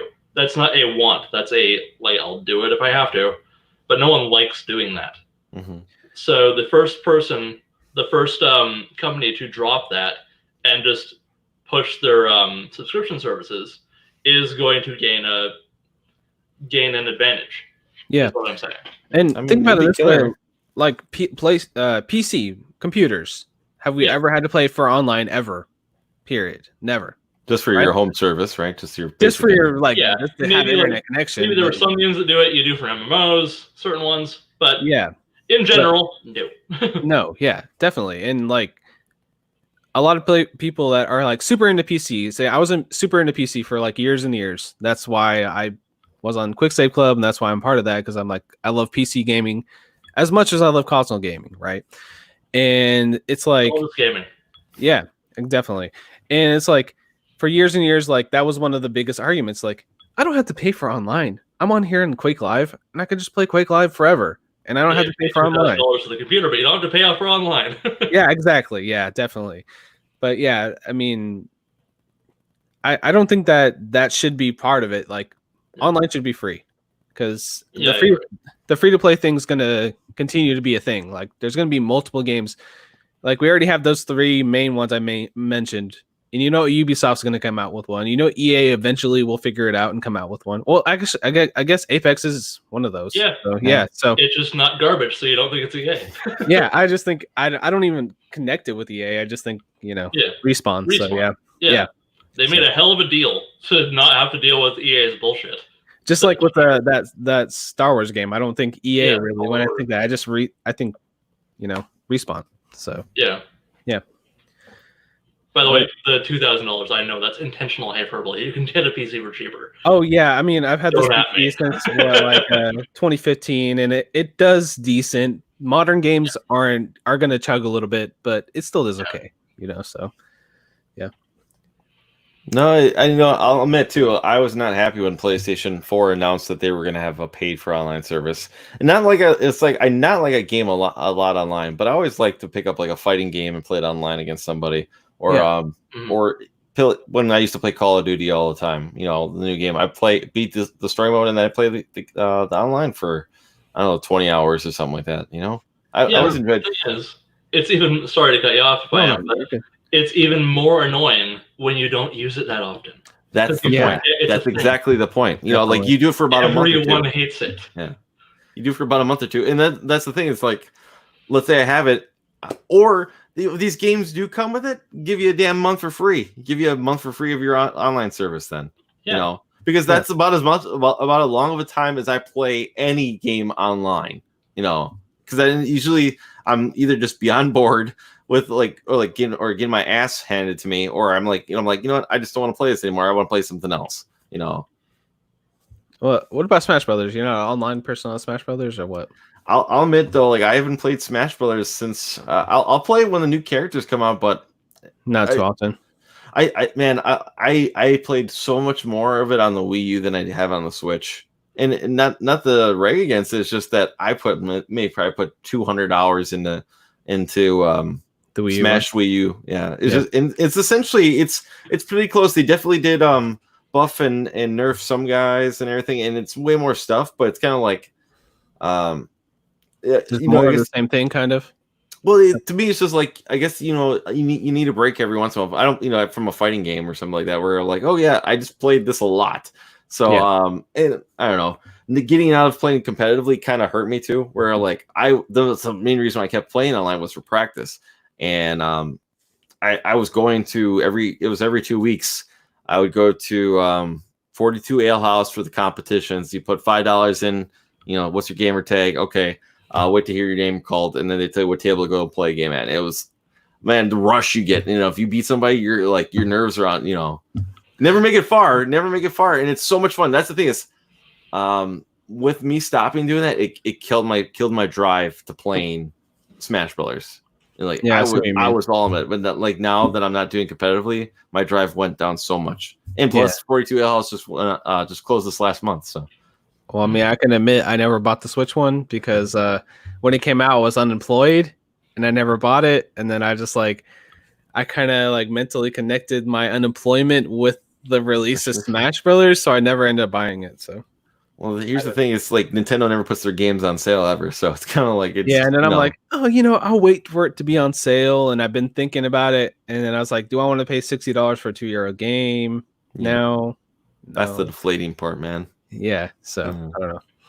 Well, I got Smash for online, and then no one played it, so I have really no reason to keep mine. And I kind of went radio style on you, Josh. I said I might be willing to sell mine. We talked about it a little bit. So we talked about it, and it's like pickup option, so the shipping company to pick it up from me, so I don't have to go to the post office. But we'll work that out. Yeah, we talked about it a little bit, and then it's like, okay, I'll pay a little bit less, and then you're like, the shipping might end up being the same amount, and I was like, I don't know, and then So we'll just have to wait and see for that. I'll admit it's fantastic. The procedures are for shipping that. Yeah. Okay. I'll admit it's fantastic too because I love having everything. Every fighting game should take note. No more holding back on that crap. That's the problem with Mortal Kombat right now. Like they give you 10 characters and then you're supposed to buy a damn season pass. And they're gonna do 3 season passes. Well, I'll wait for you to release the complete game. Thank you. Because I want thoughts on Guilty Gear. Dean, I have one of the Guilty Gears on PS3, and it's not my kind of file. Right. I know it's probably what the new one's probably Tag Battle too, right? It's just not my style of fighting game. It's unless there's a characters. That's the draw about games like Street Fighter and Mortal Kombat and Marvel vs. Capcom and Darkstalkers and Smash Brothers. They got characters that are relatable, and I've seen them for years, and I hate these characters. I don't know anything about these characters. Were they in a show? They just their own franchise, and you're starting up.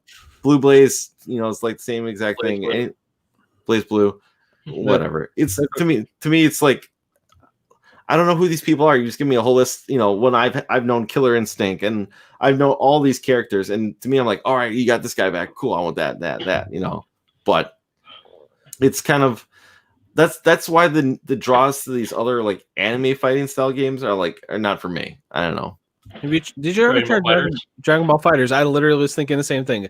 I actually had a great time with that game. It's the same dev as Blaze Blue and Guilty Gear. And it's a beautiful I love Dragon Ball Z and Dragon Ball, and that's probably my favorite anime. I know it's cheesy to say, but I love it a lot. And the gameplay was just awesome. I had a great time playing against my brother and stuff. Just having a good time with that one.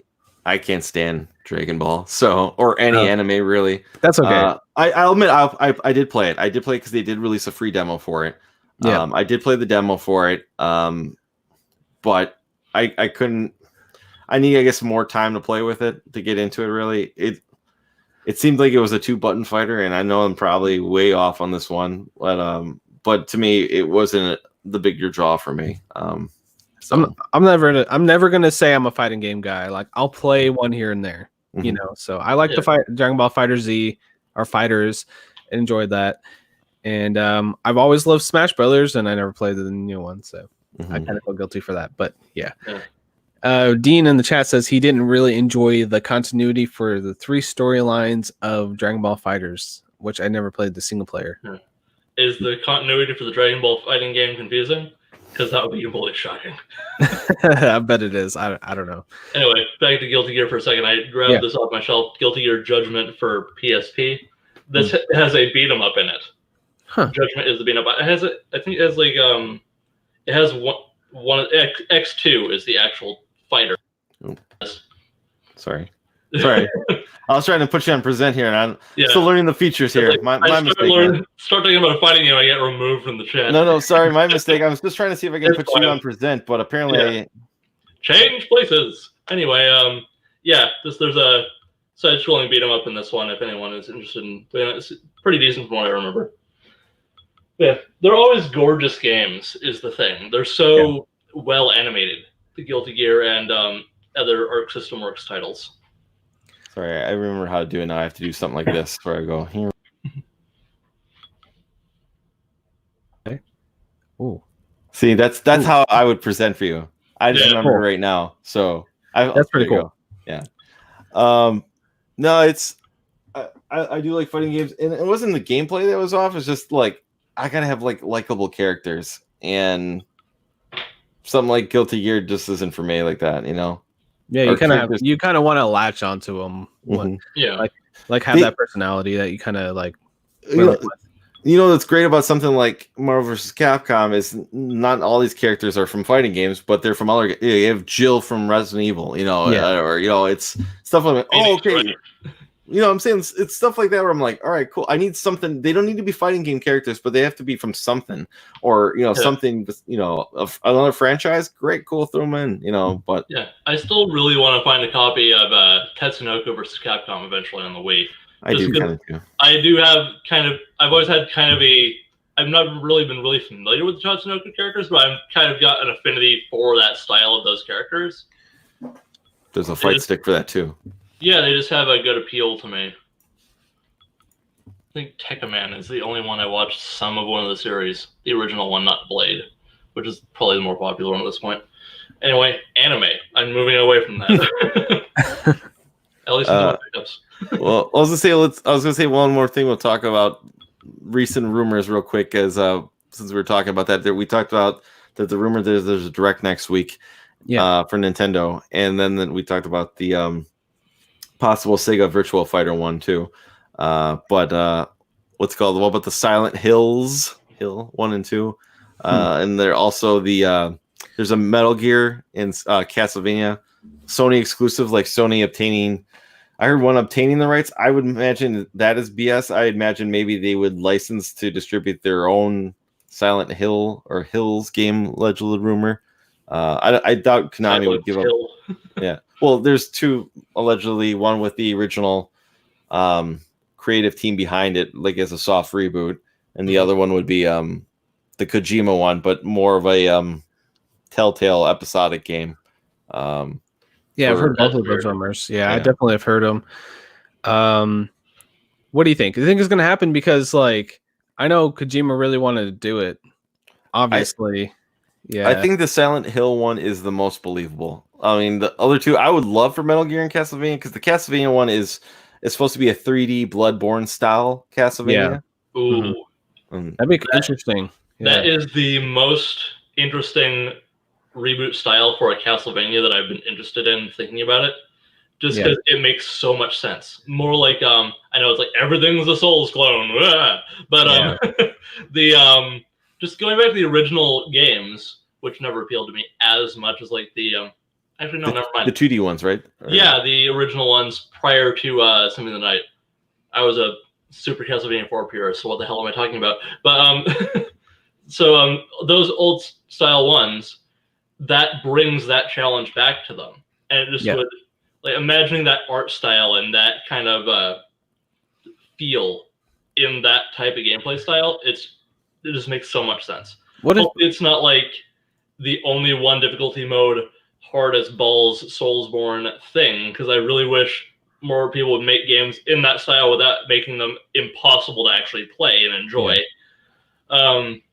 Slightly hyperbolic, but you know what I mean. Mhm. But just, God, that works for Castlevania. Okay, what if it was like similar difficulty to like the normal mode of Jedi Fallen Order, right? Like that game's pretty doable. Having modes would be the ideal. Yeah, because that's challenging without being like impossible. Yeah, and then but definitely you can put it up, you can put it down depending on what you're feeling for the game. Maybe what if they did a similar, like they took a cue from the cartoon and did a similar art style but 3D. You know what I mean? Did like a cell shade. Yeah, that can do kind of like Code Vein sort of. Yeah, sort of anime-ish. Yeah, anime. Not quite full anime, but like yeah, like the cartoon. Cartoony, like cell shaded look. Anime inspired. Yeah. But maybe even tied it into the cartoon. Be like, hey, you know, the cartoon is part of this universe or whatever. Potentially, but I think maybe the more interesting way to go would be make it like as close as you can get without being weird to the like the portrait art and the cover art from like the Symphony of the Night games, the EGA style games, where it's kind of almost like an old painting. Yeah, like a little gothic. Yeah, gothic style. Yeah. I'll admit though, after playing Bloodborne, I love the atmosphere in that game where I would love just like walking the streets like that or something like that as a Belmont or something like that with a whip or sword or something like that. I think that'd be dynamite. That'd be awesome. Yeah, that definitely brought it back to the forefront of my mind, that idea. When playing Bloodborne a bit. I didn't get into that as much as I would like to, but I did enjoy playing it. Sure. Okay, imagine a Bloodborne style game, right? You're walking down an alleyway and you turn the corner and you look up and you see literally the Symphony of the Night box art, but like fully realized 3D, and then it just plays some badass music, and that's the beginning of the game. You know how hype that would be, right? It'd be cool, yeah. Yeah, so but it just like it makes sense for Castlevania to move into that style. Is all I mean. Yeah, definitely. The Metal Gear rumor was that they would be remaking the original Metal Gear and Snake's Revenge, Solid Snake Metal Gear, Solid 2. So not the Solid series, the ones that are in the MSX, which are like essentially at this point, if you've played all the Metal Gear games, they are kind of they do not have the granted Kojima did those too, but not the NES ports. But they definitely don't have the story like every single Metal Gear does. And they would be probably, if you would remake those two, you would probably put closure to the whole story together, you know? Because like, right now, it's like that's the only little like, I guess weird like story gameplay gap. Yeah, it's kind of a gap. Basically, where like I know some people didn't like 5 because it answered a lot of questions that people always like had theories in their heads for why something of this like this happens and why this happens. I love 5 personally, but I don't want the story I think to go past 4. I mean, maybe change it to Metal Gear or something else. I like they did with Revengeance, man. Revengeance didn't that go past 4? Yeah, that does. But I'm just saying, like the Solid series, like the Solid series essentially ends with 4, and I think it wraps up perfectly like that. Where I do want this remake. I really do. There was a fan one that got killed like a couple of years ago by Konami. I do want this. I do want this because it isn't. It really is just like the little bit where it's like, okay, if we just get more, of this would be perfect. So I would love it. And I mean, I think the Silent Hill one, I think is the one that's probably the most likely to happen, especially Kojima's been teasing horror since Death Stranding ended. Like this next game's gonna be horror regardless. Yeah, it's like 2 weeks later. It's like, hey, I'm looking into the new game. It's horror related, and you're like, oh, what is it gonna be? I was gonna say that some of the rumors because Blue Point Games, they made the Shadow of the Colossus remake, they made like the Metal Gear Solid remasters, a bunch of other stuff. The rumor is they're making a big new game, the biggest game they've ever made. And the Shadow of the Colossus remake was gigantic because they redid everything in that game. The main one people say is Demon's Souls remake, but the other one people say is, hey, maybe they're remaking the original Metal Gear Solid, What do you That'd think? be awesome too. Yeah, so I don't know. I'm not gonna lie. I'm a huge Metal Gear fan. I love Metal Gear, with the exception of I'm not the biggest Revengeance fan. It's not bad, but I definitely did not like the parry system in that, and I don't like Raiden as a character. And it was Gear Solid triple snakes. Yeah, definitely. And like the Metal Gear Solid Revengeance like storyline's kind of corny, especially the ending with like it's basically like people say, "Oh, they predicted Donald Trump because he's like super over the top." He's the president too. Remember, the main villain is the president. He's a crazy, like ridiculous president at the end that you fight. And Revengeance. Yeah. Oh, yeah. Well, Vanquish kind of did that, but for Hillary, I think. Yeah, kind of. Both platinum games. Yeah. So, no, I would love that too. If they did something like that, that'd be dynamite. I'd be probably day one for that too. Yeah, I played through the Shadow of the Colossus remake, and it was very faithful. They did take some liberties with some of the textures and graphics, but they made it more modern when they did it, and it was a really great experience to play through that game again with this beautiful tech that they have access to nowadays. So. But the only PlayStation Plus game we'll take advantage of. Yeah, it's a great game. It's worth it, in my opinion. I still admit before June, before my thing expires. I'll admit I still would prefer having Metal Gear and Snake's Revenge be remade over a Metal Gear Solid remake. But that's just because I want closure. I guess I want that. Yeah. To finally wrap up. Yeah. I agree it's with there. you. It's really there, but it's very what do you call it? Barren bones, whatever. Bare bones, yeah. Bare bones. There you go. Antiquated. It's like 30 years different. Like that's the 30-year gap right there, right? Ish. Yeah. 20, 25, something like that. Yeah. I agree. I would love that too. So. Yeah, it'd be cool. Kind of dubious without Kojima, but.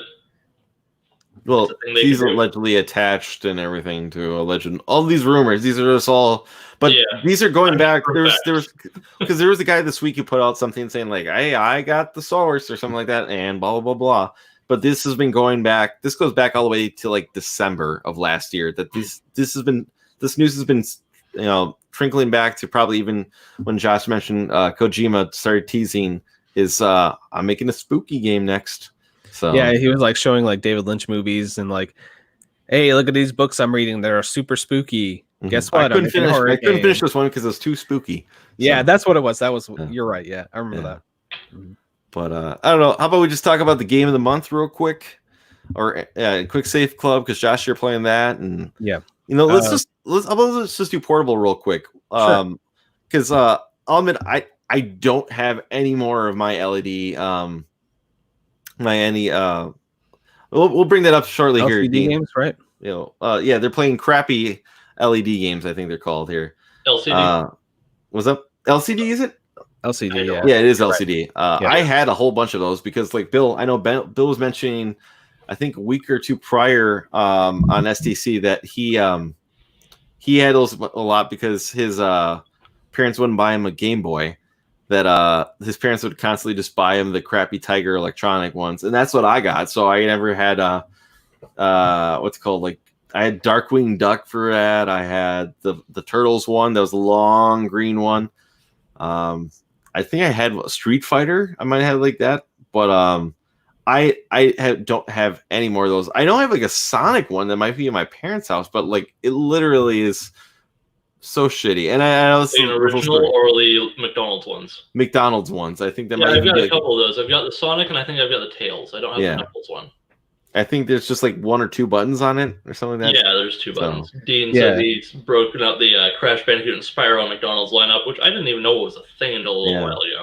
Is that Canadian exclusive, or is that nationwide? The reason I went from the camera is I was looking for mine. I had one sitting here in the box. And I was going to literally open it right now, but I don't know where it is now. I'll wait for those re-releases to get put on clearance before I purchase them from GameStop. Yeah, I literally bought one at a thrift store for like $3, and it was like a Wolverine one, and I wanted to try it out just because, but I don't know where it went. Like all the rest of the Wolverine games, probably not very good. Probably not. Well, that's the PS3 Xbox. The Origins one, yeah. That one's pretty fun. Yeah. Yeah. I actually enjoyed Wolverine's Revenge, but that might not hold up over time. I just remember it was like a blue packaging, and it's sealed and everything, and it had like a Wolverine logo on it. Oh well, I don't know where it is now. It's okay. Well, either way, I think the only LCD game I actually still have is a Batman animated series one, but I don't think it works anymore. I remember going to the store and they have like a demo mode on those things. And when I was like, I don't know, less than 10 years old, probably like 7, 8 years old, I would go to Walmart and I'd pick it up and I'd mess with them. And that's like the only real memory I have with those games as a kid. So Yeah, and the disappointment of getting home and realizing the demo mode was the whole game. yeah, probably. Yeah. Can't wait to play the rest of it. Oh. I already beat it in the store. Damn. Yep. Josh, you're in Quick Save Club this month. Well, you always are. Well, what are you thinking of Duke right now? Because I plan to play it after I beat Ori. I have it lined up right for me. Not on PC, on PS4. Not to be a snob, but I just can't play a first-person game with a mouse and PC. I've tried with Half-Life 2, and I couldn't do it. So yeah, I'm really liking it so far. I've only gotten to chapter 2 so far, but it's a fun, crazy, ridiculous shooter. That's what you expect from that type of game. And the thing is if you play it on the console, it's going to be the same exact game because Gearbox Publishing took over the license for it. In the 20th anniversary edition, it's the same exact game on every single thing. Yeah, so you'll more be fine. stuff on it. Yeah, they added like 3 episodes, I think, something like that. Something. Yeah. But yeah, it's fun. Duke is an asshole, super macho, crazy testosterone guy. And there's a lot of parodies to like Mission Impossible and a bunch of old 80s and 90s movies and a bunch of just him parodying lines. And it's goofy and fun. And it's a great game. So he rips off, Roddy Piper and They Live and Ash from the Evil Dead series. Yep. I always enjoyed my time with it on the 64. Even though it was censored, but they still did the same thing with like going into the strip clubs and everything. It's just I think the women wore clothes or something like that. It's pretty cool. This version is pretty cool because if you die, it actually has a rewind feature, so you can literally just rewind a little bit instead of like quick saving. So it's pretty nice. I just opened up GOG and I'm installing the Atomic Edition. The Atomic Edition doesn't have the rewind feature, but you can quick save. Yeah, I know it's the original thing. Yeah, that's the mode that's the one you want, but you can't buy that anymore. And we've actually been talking about that, like, because we've been doing multiplayer like Saturdays. We've been playing multiplayer. The Duke stuff on GOG. Yeah, like only Duke stuff you can buy right now is the 20th anniversary version. That's it. Yeah. So I actually originally played that on Mac, the Atomic Edition, and that was separate too. I think the theater showed that like old Mac commercial with like the theater, like we're like throwing the hammer into the screen. I can see that. Crazy like that. Yeah. And then I guess is anyone playing Ori right now? I'm on like 89%, something like that, of that game. I know I'm at the last zone. So what I decided to do was backtrack and try to get as many ability points and try to get all the abilities I want to get and then go beat the last area. So all I got to do is beat the last area on that game so far. Are you playing on Xbox or on your PC? I played on Xbox One. So it's on Game Pass. Yeah, Game Pass. And I've been looking at some gameplay for Will of the Wisps. I'm like, this is an improvement of that game, and I'm having so much fun with the platforming in the first game. So hopefully. Are you going to play it immediately after, or are you going to take some time off and come back to it later? I'm probably going to take a little while off and play Doom, Eternal, and maybe a couple other games, and go back to it. But I definitely plan to play it in the next month or two. So, I'm not playing it right now, but I did play Ori back in 2015, 2016. Yeah, and God, that game's great. It's beautiful. The platforming is awesome. I can definitely see. I mean, this is kind of like me talking a little bit before the podcast, but it's okay. I can definitely see some like inspiration when they made Celeste from Ori. I can definitely see that because there's like some gameplay, like the dashing, like some kind of DNA in there. I just feel like when I'm playing Ori, there's some of that DNA. Like Celeste took some ideas from that. Some inspiration. Definitely. I'm assuming you mean kind of like the.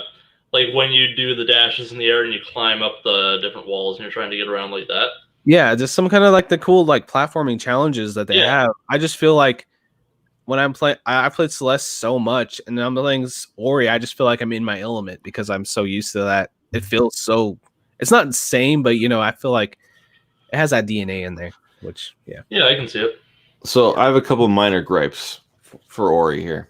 One of them is, I'll tell you this. One of them was I wasn't getting the feels like everyone keeps talking about because I was getting the frustration. So if those are the feels, that's what I've been experiencing. It got better. I know I was talking with you on Tuesday, Josh, and I went and played it after, and I actually was just going back and exploring. I found a whole bunch of more stuff because they opened some more maps. So I was like, oh, cool. And I'm supposed to going on to the next area. I was just going back and more stuff, and I was having a lot more fun doing that.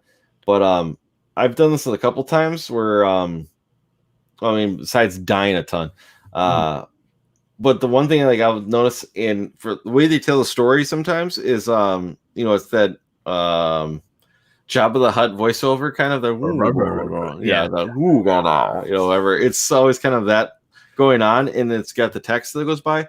But I'm always just running past so fast. I'm like, wait, what was that? And I tried running back, and it's already fading. So I'm like, crap! I missed what this line in the story was here because I was just too busy running past because there's an enemy here or something like that. That definitely happened to me on my last part where I saved off right there. I'm like, well, I just missed this line because I tried going back and it faded off. So, a couple of minor gripes. Yeah, I know Eric from Mighty Q Dog. He was like saying he had trouble with the like chase scenes because there's multiple of those in this game, and I can see that because the water scene. I know. Yeah, the water one is the one I watched in the Q Dog house, and he was talking about it, and then I was like, hey, I was like, what part were you on where you got stuck? And he said the water part, and they have multiple of those in the game. There's like 3 or 4 of them, and yeah, I can see it. They are, yeah, like if you get to the top and you die, you have to start the whole little section again, and kind of just learn the pattern. It's just learning the pattern, but I can see getting frustrated with that. For sure. I feel as if I missed maybe it's just missed timing or something like that, but like a couple of those parts with like the globes or something like that, whatever the light things, because that happened to me. And I had a friend watching me do it, and he was like, "No, you're almost there!" Like, because I died like at least 6 times right at the top, and I'm like, and eventually I did it. Dash through those little like lights or whatever on the water part. Yeah, where you're doing the launching. Yeah, the launching. What is that called? Stomp? That's not Stomp. I don't remember. I don't remember right now. Since I played it. I just played it like 5 days ago, probably, but I don't remember right now. It's okay. Before we move on to pickups and wrap this all up here, we're just going to mention that the CC, thanks, Musty. We're going to mention right now that the CC Patreon nominations are up right now. So if you are a Patreon at the $3 tier for the Cartridge Club, you can nominate a game for August's game, which we will be voting on to see what game it is. So just a reminder, if you are a member or if you want to, up your tier raise, or if you want to become a Patreon and become part of that tier, this is the month to do it where you can nominate a game to be a game of the month.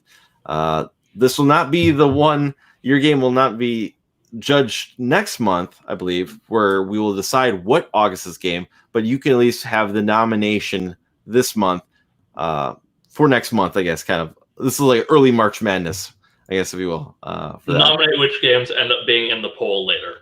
Yes, thank you for clarifying that. I got one more thing I forgot for my pickup. So if anyone wants to go first, I'll put you on the telly here. Either way. What do you Josh, you got something first?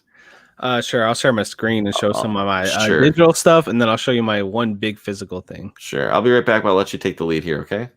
Okay, sure. Let's see. I gotta switch it. And is my screen sharing? I don't even know.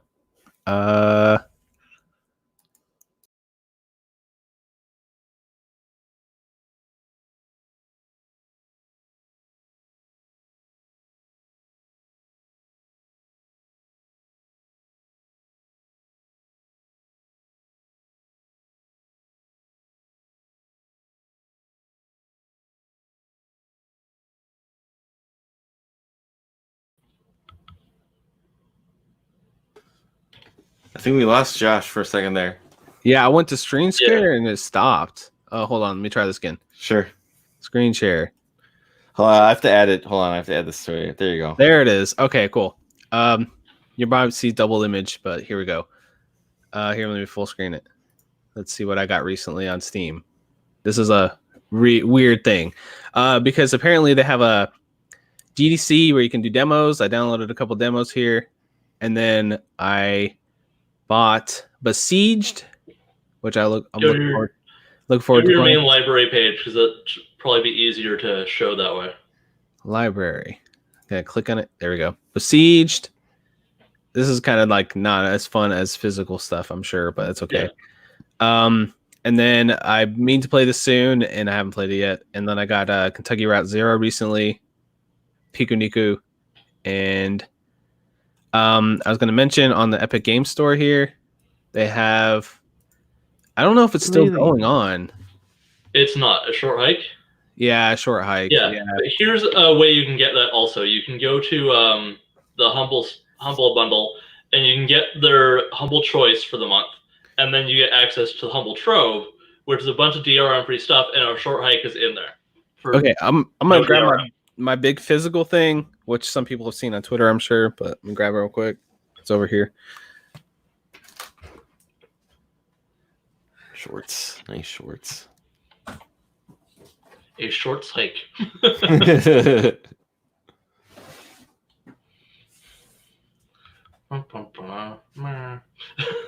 Oh yeah, that thing. All right. So there's a game, Moss. It's a VR game. I haven't played the game, but I saw this giveaway going on for a skateboard, and I won it. It's big. It's a real skateboard, Moss, and it's beautiful. And awesome, and completely free, which was crazy. So I love the artwork on it. Pretty awesome. Yeah. So I was just like, it's one of those random Twitter things. You know, you're like, oh, retweet, you might win, and I won. You won. Yeah. So I'm like, whatever. I guess. Cool, awesome. I guess those retweets aren't bullshit. Yeah. So I got that. Yeah, I haven't bought very many physical games. The next one I'm going to be buying is Doom. But yeah, awesome. Sweet, nice pickups. Super stoked to get that game, that random collectible. Sure. Yeah. Finn, you want to go next, or do you want me to go? How many things do you have? Since I've got like 11 things, a couple of them will be at the same time. But Five. I'll get mine out of the way because it's then just. And we'll wrap the show after that. All right. Yeah, I won't show any digital stuff because we'll be here all day. But sure. Yeah. Just I almost showed this earlier because it kind of was alluded to a couple times in a way. I ended up picking up Console Wars a while ago. Ryan, I know you'll like that, and I started reading it last night. It's pretty good. That's a good book. I love that book. I'm about I think 5 chapters in. I read it too. It's good. I really hope that becomes a movie, or I think talked Amazon show. I think maybe too. They're talking about. Yeah, I read about that on the back of the book, and I'm like, wait, when did this book come out? 2014. Jesus. They've been talking about it as a movie for a while, but I think it's getting shopped as a television series right now, which I think it would be better because there's a lot of really good chapters in there explaining stuff like how the Sega came up with that Sega, like how there's a whole chapter dedicated to that. Where I'm like, I don't know. Yeah. Yeah, I think it'd be better as a episodic thing as opposed to a movie. Yeah, I'm at like the forming of Nintendo of America part, like where they just started talking about Miyamoto and Donkey Kong. Sure. That's only as far as I've gotten because I just started reading it last night. But just continuing on with books and onto comics now.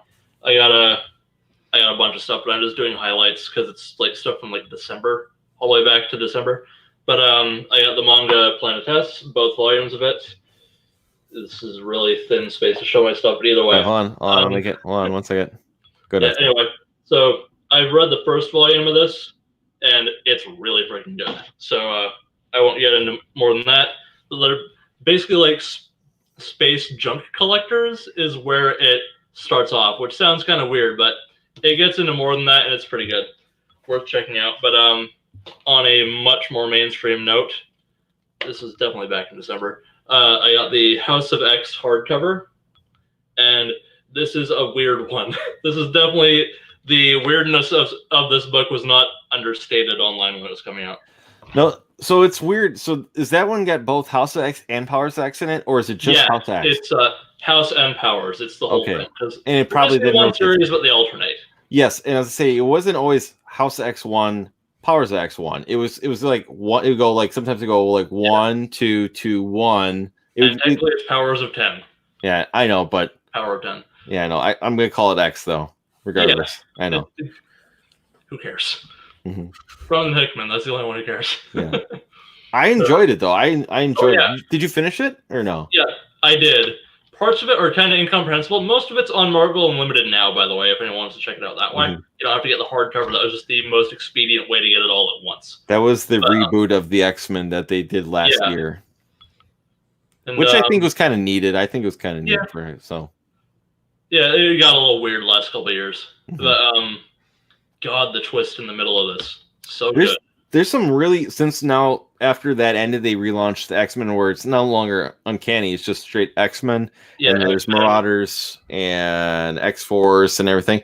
There's been some, Fallen Angels. There's at least 2 X-Men book in this run currently that are some of the best like books, just straight single issues I've ever read, basically. Yeah. So I trade wait, and I've been kind of waiting for a sale on those Dawn of X collections, which is a really cool way to do it, where the Dawn of X collections, they do Dawn of X Volume 1, 2, 3, but it's each issue one, or it's one issue of each series collected chronologically, and then the next volume is all the Volume 2s, then all the Volume 3s, then all the Volume 4s. They come out faster, and they're slightly cheaper individually, but that's a really cool way they're doing it. I'm just waiting for a little bit of a sale to get a bunch of them at once, or for them to hit Marvel Unlimited. Just financially, just gotta pace it out a little bit. But as the last book, I'm mostly showing this just because it's bonkers. I got this at the same time as like the console wars, and I get stuff from Book Outlet occasionally, so I just get a whole bunch of stuff at once for really cheap. I did not expect this to be this large. The Star Wars propaganda kind of fake history documentary thing of showing different artwork of what the Empire's propaganda was, and it's a slip case, for crying out loud. I got this for like $10, and it comes with posters. It's madness. Oh, like, I gotta show some of these posters.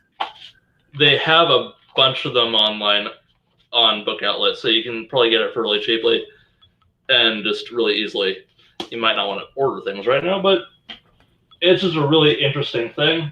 I haven't really looked at it all that much, but that thing is huge. It took a while to find a place to put it. But that's the last of the books. I'm almost to the video games, I swear. But, that's all good. This is a all-at-once thing. Anyway, some anime. I got a couple of movies from Satoshi Kon because they're doing a re-release of Tokyo Godfathers, and in anticipation of that, I picked up the Blu-rays for Perfect Blue, Millennium Actress, and Paprika. This is the only one that's not like a recent release. Sony put it out a while ago, and it's the only one they've kept in print. These are all really good. Perfect Blue maybe hasn't held up as well, but I remember Millennium Actress being amazing. And this is basically, I would be shocked if this was not an inspiration for Inception. Like, it's definitely a way brighter thing. Like, it's like entering dreams and different stuff like that, and just really interesting stuff. You can see the cover there. There's like it's her face, but like there's a festival going on in the picture. Watch Satoshi Kon movies. They're insane. This one might be a little uncomfortable, the Perfect Blue, but yeah. I have an open mind, and maybe I'll check one of those out. That Paprika sounds cool. Yeah, all of them are good. Yeah. Perfect Blue might be the most dated one. It was kind of sort of the inspiration for Black Swan, because that dude licensed the film rights for Perfect Blue only so that he could use the bathtub scene in Requiem for a Dream. That's the only reason, and he just used a whole bunch of stuff from it in Black Swan. I've never seen that movie. Haven't seen it. Yeah. It's a thing. Just figured I'd mention because it's an interesting little factoid for it. But Requiem for a Dream. Yeah, but do you like those movies? Yeah. So he made 4 movies, and then he unfortunately passed away in, I think, 2010. So it's worth going and checking those out. He also made an anime series called Paranoia Agent. I've heard of that. But Really good stuff. But video games, only doing 3 of them. This is probably the earliest one. I got the limited run Power Rangers Battle for the Grid thing, and it's hilarious that they shipped it in this big of a protector case. It's like, that's a fighting game I do want to try. I really do want to try, mostly because because of it's on Game Pass. It's coming to Game Pass later. Ooh, excellent. Okay, because I'm glad I never bothered opening this. Well, the thing is, like, I don't know if I will. I've heard so many mixed things about it, and I heard they improved that because, like, I think it was very bare bones when they launched it. Yeah, it's like they did the basic edition where you only got like a couple characters and all that, and then you got the full version. Mm-hmm. It was weird. I think they ended up releasing DLC on top of the existing DLC right after they put this limited run out. So this probably still isn't even the complete edition. Damn it! Is that 3-on-3 or is that just a mode? Do you know? It's 1-on-1. It's 1-on-1. Okay, I thought they had. I think they had some kind of tag mode. There's other modes. Okay. I haven't played it. Sure. I just spent money on it. Sure. Anyway, the other 2 games got the Yakuza Remastered Collection, which is kind of a confusing title because it only collects 3 through 5. It's like you get Kiwami, Kiwami 2, 3 through 5. It's weird because it comes with a empty PS3 case too. It is, which is hilarious because Yakuza 5 is the only one that they brought over, but they never did a physical release for it. They did 3 got a physical release, 4 got a physical release, 5 digital only. So they included the empty box for 5. It's so silly, but I kind of appreciate the gag. Got to respect that a little bit. That's kind of cool. Cool. It's goofy. The previous special editions were like a business card holder, and then 6 had the Song of Life edition, which came with like art book, and it came with like drink glasses and whiskey stones, and just real weird. Like I've joked before, like I would not be shocked if a Yakuza game came out and the pre-order bonus was a tailored suit. They're bonkers. Anyway, the only thing missing from the business meeting that they've been building up with all these special editions. Anyway, last game we'll show, Luigi's Mansion 3. Haven't played this one yet. Need to finish off 2, but looking forward to playing it. Anyway. No, I've been meaning to pick that one up, but of course it's never on sale, so. Yeah. Just gotta suck it up sometimes with Nintendo stuff. I know, but I got a feeling at some point I'll get it this year. Maybe for my birthday. They might do like a buy 2 get 1 or something. Mm-hmm.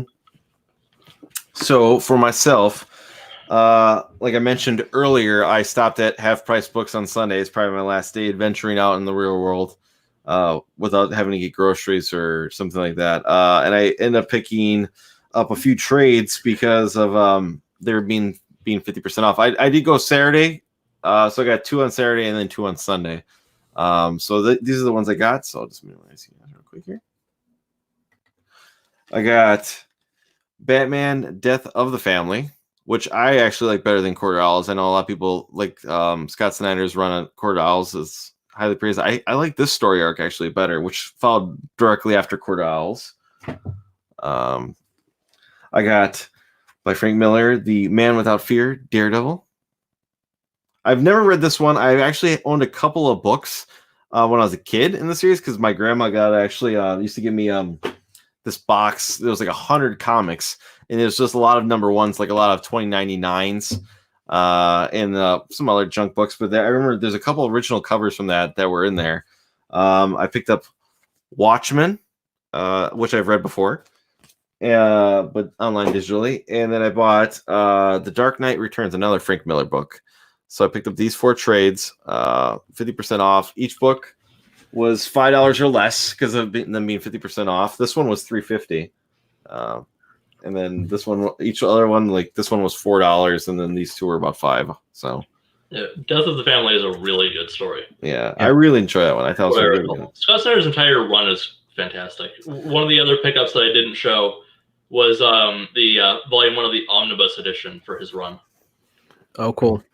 Oh, I know there's more to it. Like I've never read like the Endgame part or something after, but like I've read up to this part. So yeah, there's a part that people generally skip, which It wasn't entirely written by Scott Snyder. It was a collaboration because it was like it ran for 52 weeks every single week. It was like a lot of James Tynion the Fourth wrote it, and it's like Batman Eternal, which he's writing Batman right now. Yeah, I really want to get to that, but I haven't finished Tom King's run because I basically stopped buying the physical editions of DC trades because they just really downgraded the paper quality. Sure. Yeah, it just pisses me off, so I'm just not doing it anymore.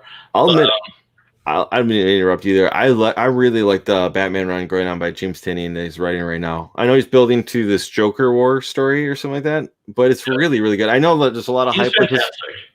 He invented this new character called Punchline, which is kind of like, as he compares it, that Harley is the angel on the Joker's shoulder, while Punchline is the devil on the Joker's shoulder. And he's kind of writing. Yeah. Her first appearance was in this book Hell Arisen 3, which came out 2 weeks ago, and it's on madness because nobody was buying it. So like each store, like my comic book store told me they only got like 3 or 4 in because that's how many people had it on their pull list.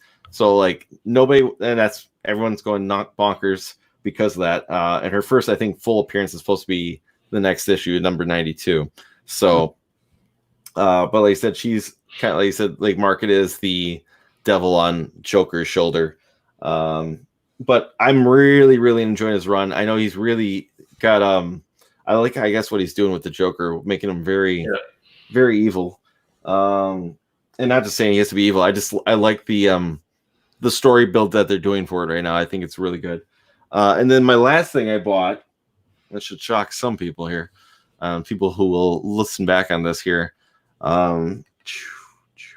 I bought a graphics card because I am building a new desktop computer, and this is a Zodiac GeForce or GTX 1070. It's a mini. It's already in the machine I'm building. So long story short, my current desktop, which I used for many years, it just died a couple weeks ago. My hard drive died in it, and then with me trying to do safe mode, trying to boot to it, I ended up blowing the power supply on it. So I've been slowly like looking into it. I'm like, what can I do here? What, do I buy another desktop? Do I just roll with my laptop? And then I discovered upon yes, Dean, it is Daredevil. Born Again is a Daredevil run. That's one of the ones that people really talk about for Frank Miller runs. Anyways, what stumbled upon my feed, because they're always watching you, the powers that be that run the internet. A YouTube video showed up saying turn an Dell Optiplex into whatever, a gaming rig. There's plenty of videos online, and I'm like, well, okay, well, I can scrap something together like this.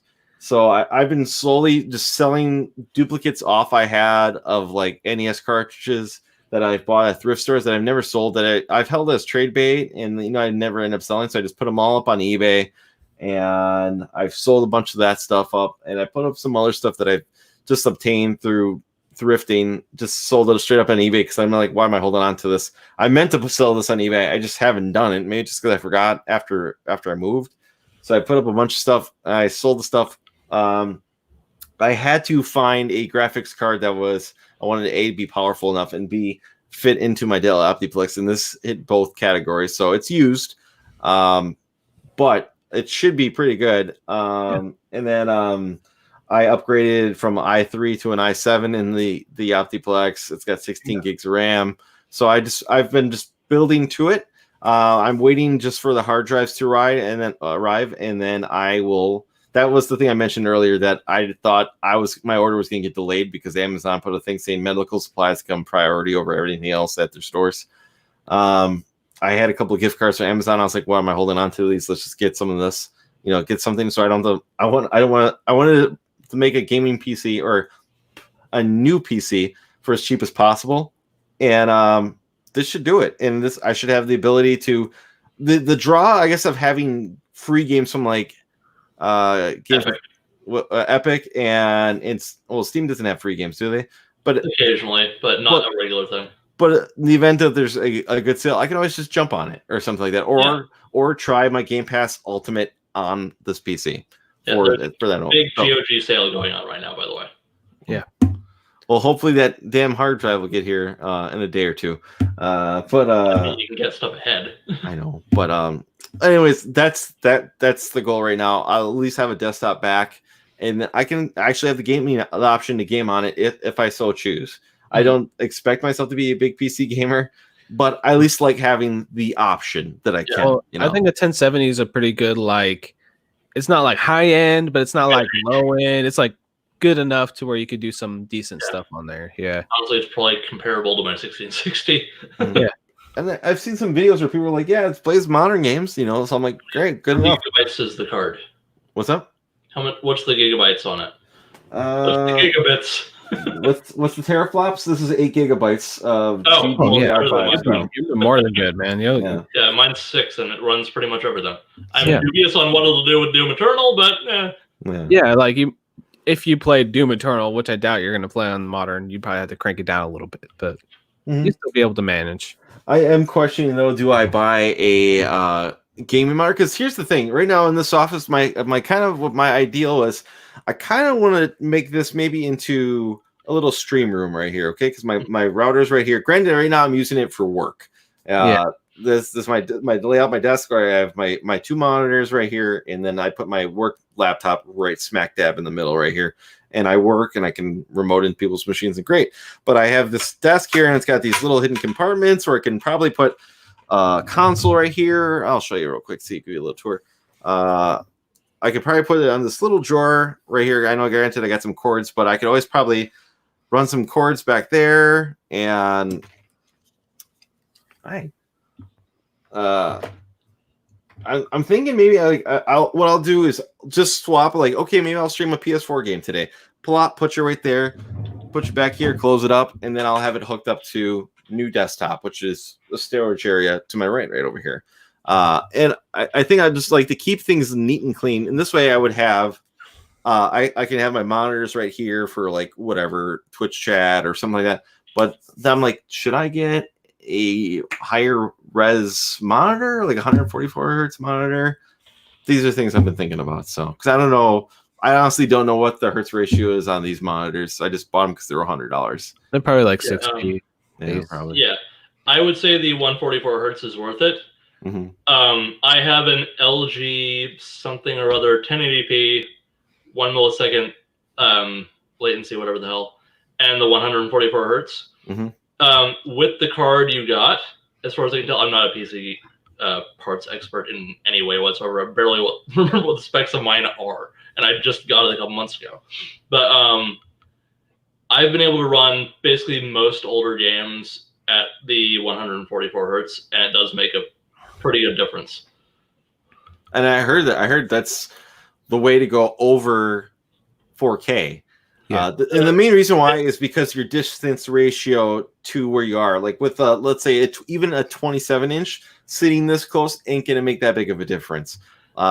Maybe compared to a big screen, having like a big screen, that's the difference. The texture clarity might be improved. I don't know, but maybe the difference would be like HDR, no HDR, and the kind of panel you get. From what I know, because I have a TN panel and the color accuracy isn't fantastic, but like it's harder to get a IPS, I think it's called IPS panel with the better color accuracy with the lower latency. Sure, it might be more expensive. What people generally recommend, from what I've seen, is you go for the 144 hertz 1440p, where it's in between 1080 and 4K. Yeah. I've heard that too. You got to also factor in what your card can actually push. That's true, yeah. So you can save some money, I'll send you what mine is, just as a thing to look at, because it wasn't very much, and it's performing really well.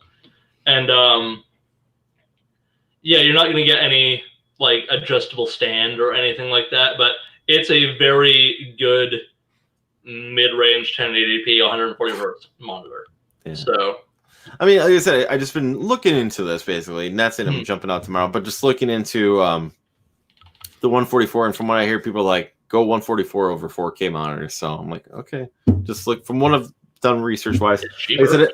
Well, it's not that, but people say like performance wise, like gameplay wise, you'll appreciate it way more than you will like having the 4K graphics.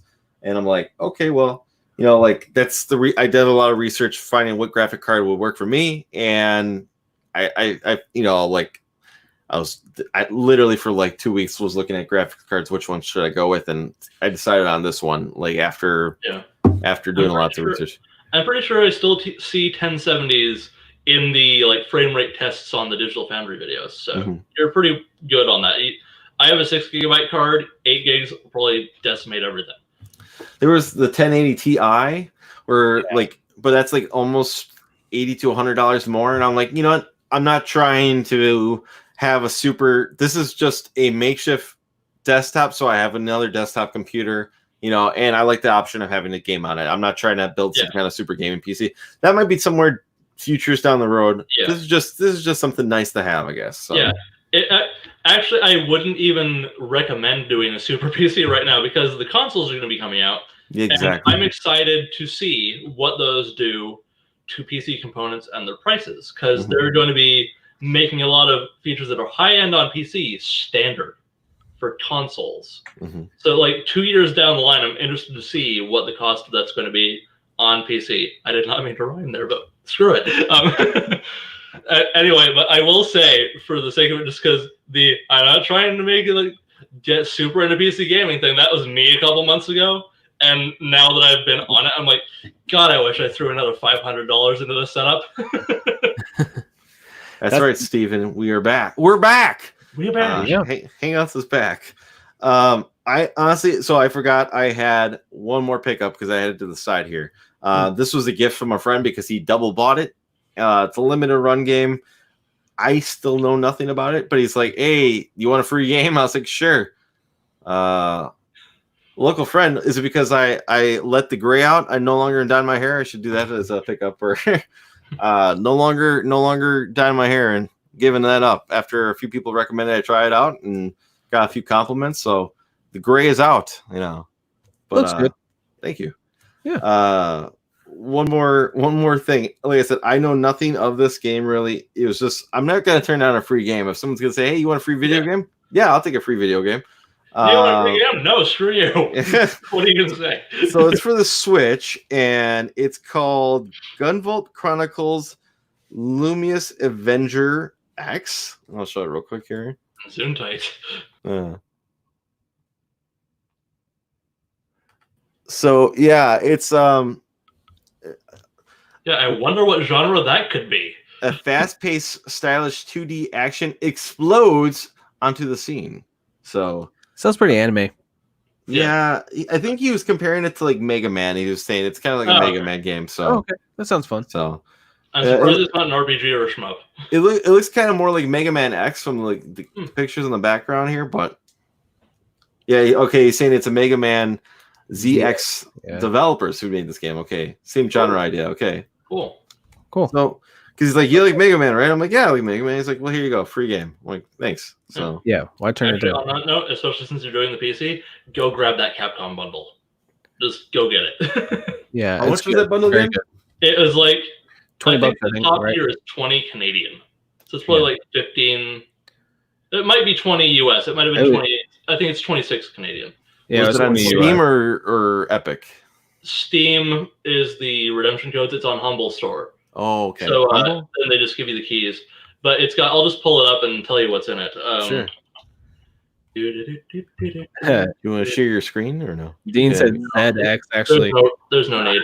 But there's the dollar tier has Strider, Mega Man Legacy Collection, first episodes of Resident Evil Revelations 2.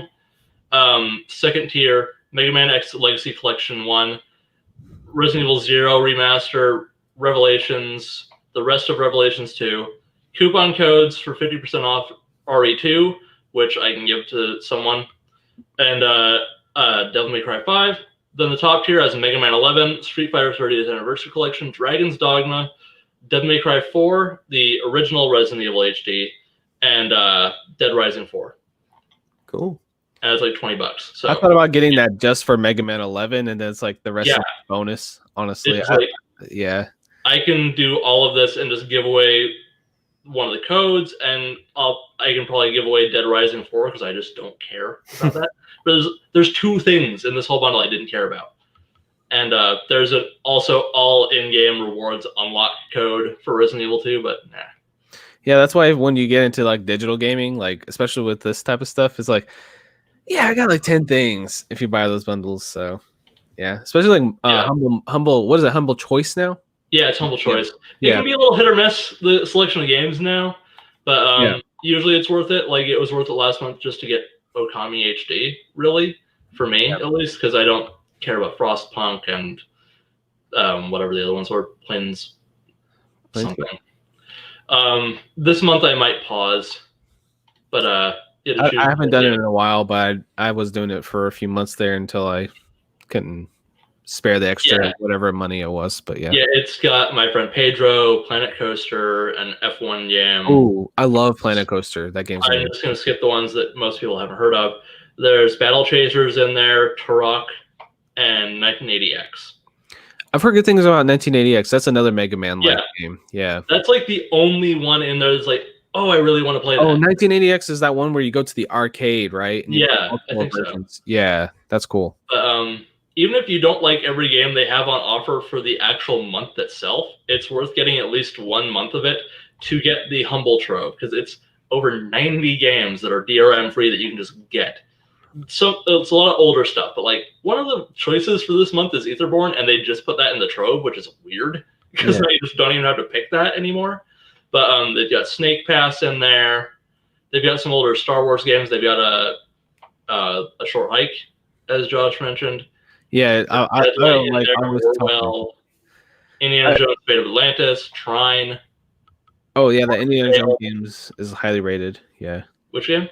The Indiana Jones game. Yeah, that's why I mentioned that one. And they've got Tacoma. They've got a couple of the Deponia games, if anyone cares about those. Every Broken Sword title.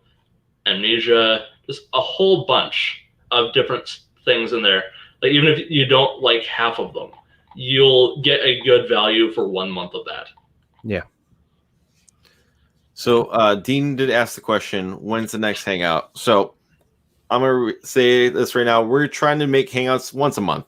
I know we used to do it weekly, but I think just after a while it becomes a little too much for, having to line everything up. This way you can at least plan, say, hey, when we're going to do it. We'll try to get the announcement out saying, hey, this is the week we're going to do Hangouts. We don't have a set date. I know we're trying to just relaunch this thing. We're trying to do something too with combination of the Quick Save Club and Portable with Prime. So we're trying to deliver at least 1 week of content for you each week. So 1 week you're going to have Prime. The following week you're going to have Quick Save Club. Then you might have Hangouts that week, and then the following week you're going to have Portable. We don't know if that's the order yet, but that's just the general idea with bringing this back. So Hangouts will be back next month. There's no set date yet, but I think also with doing it once a month, we can also have some topics like today, because today I think we had a few topics to talk about, being COVID-19, the new consoles, and it gives us something to talk about. So as opposed to just just kicking dust for a few hours. So but I think we had a good discussion today. And like I said, if you guys want to be part of the show, just let me know, and we'll get you on the show here. So the show is back. We're gonna try to do it once a month, and once I have more of a clearer lining of when launches are going to be, I'll try to get out the announcement sooner. So maybe you can plan around if you want to attend, or if you just want to be in the chat. So because this is part of the show, it's great talking to everybody. I think people enjoy tuning in for this too. So I think that's the show. So I hope you guys enjoy the new format, and look to see you next month in April. So see you guys later. See you. Bye. Yeah.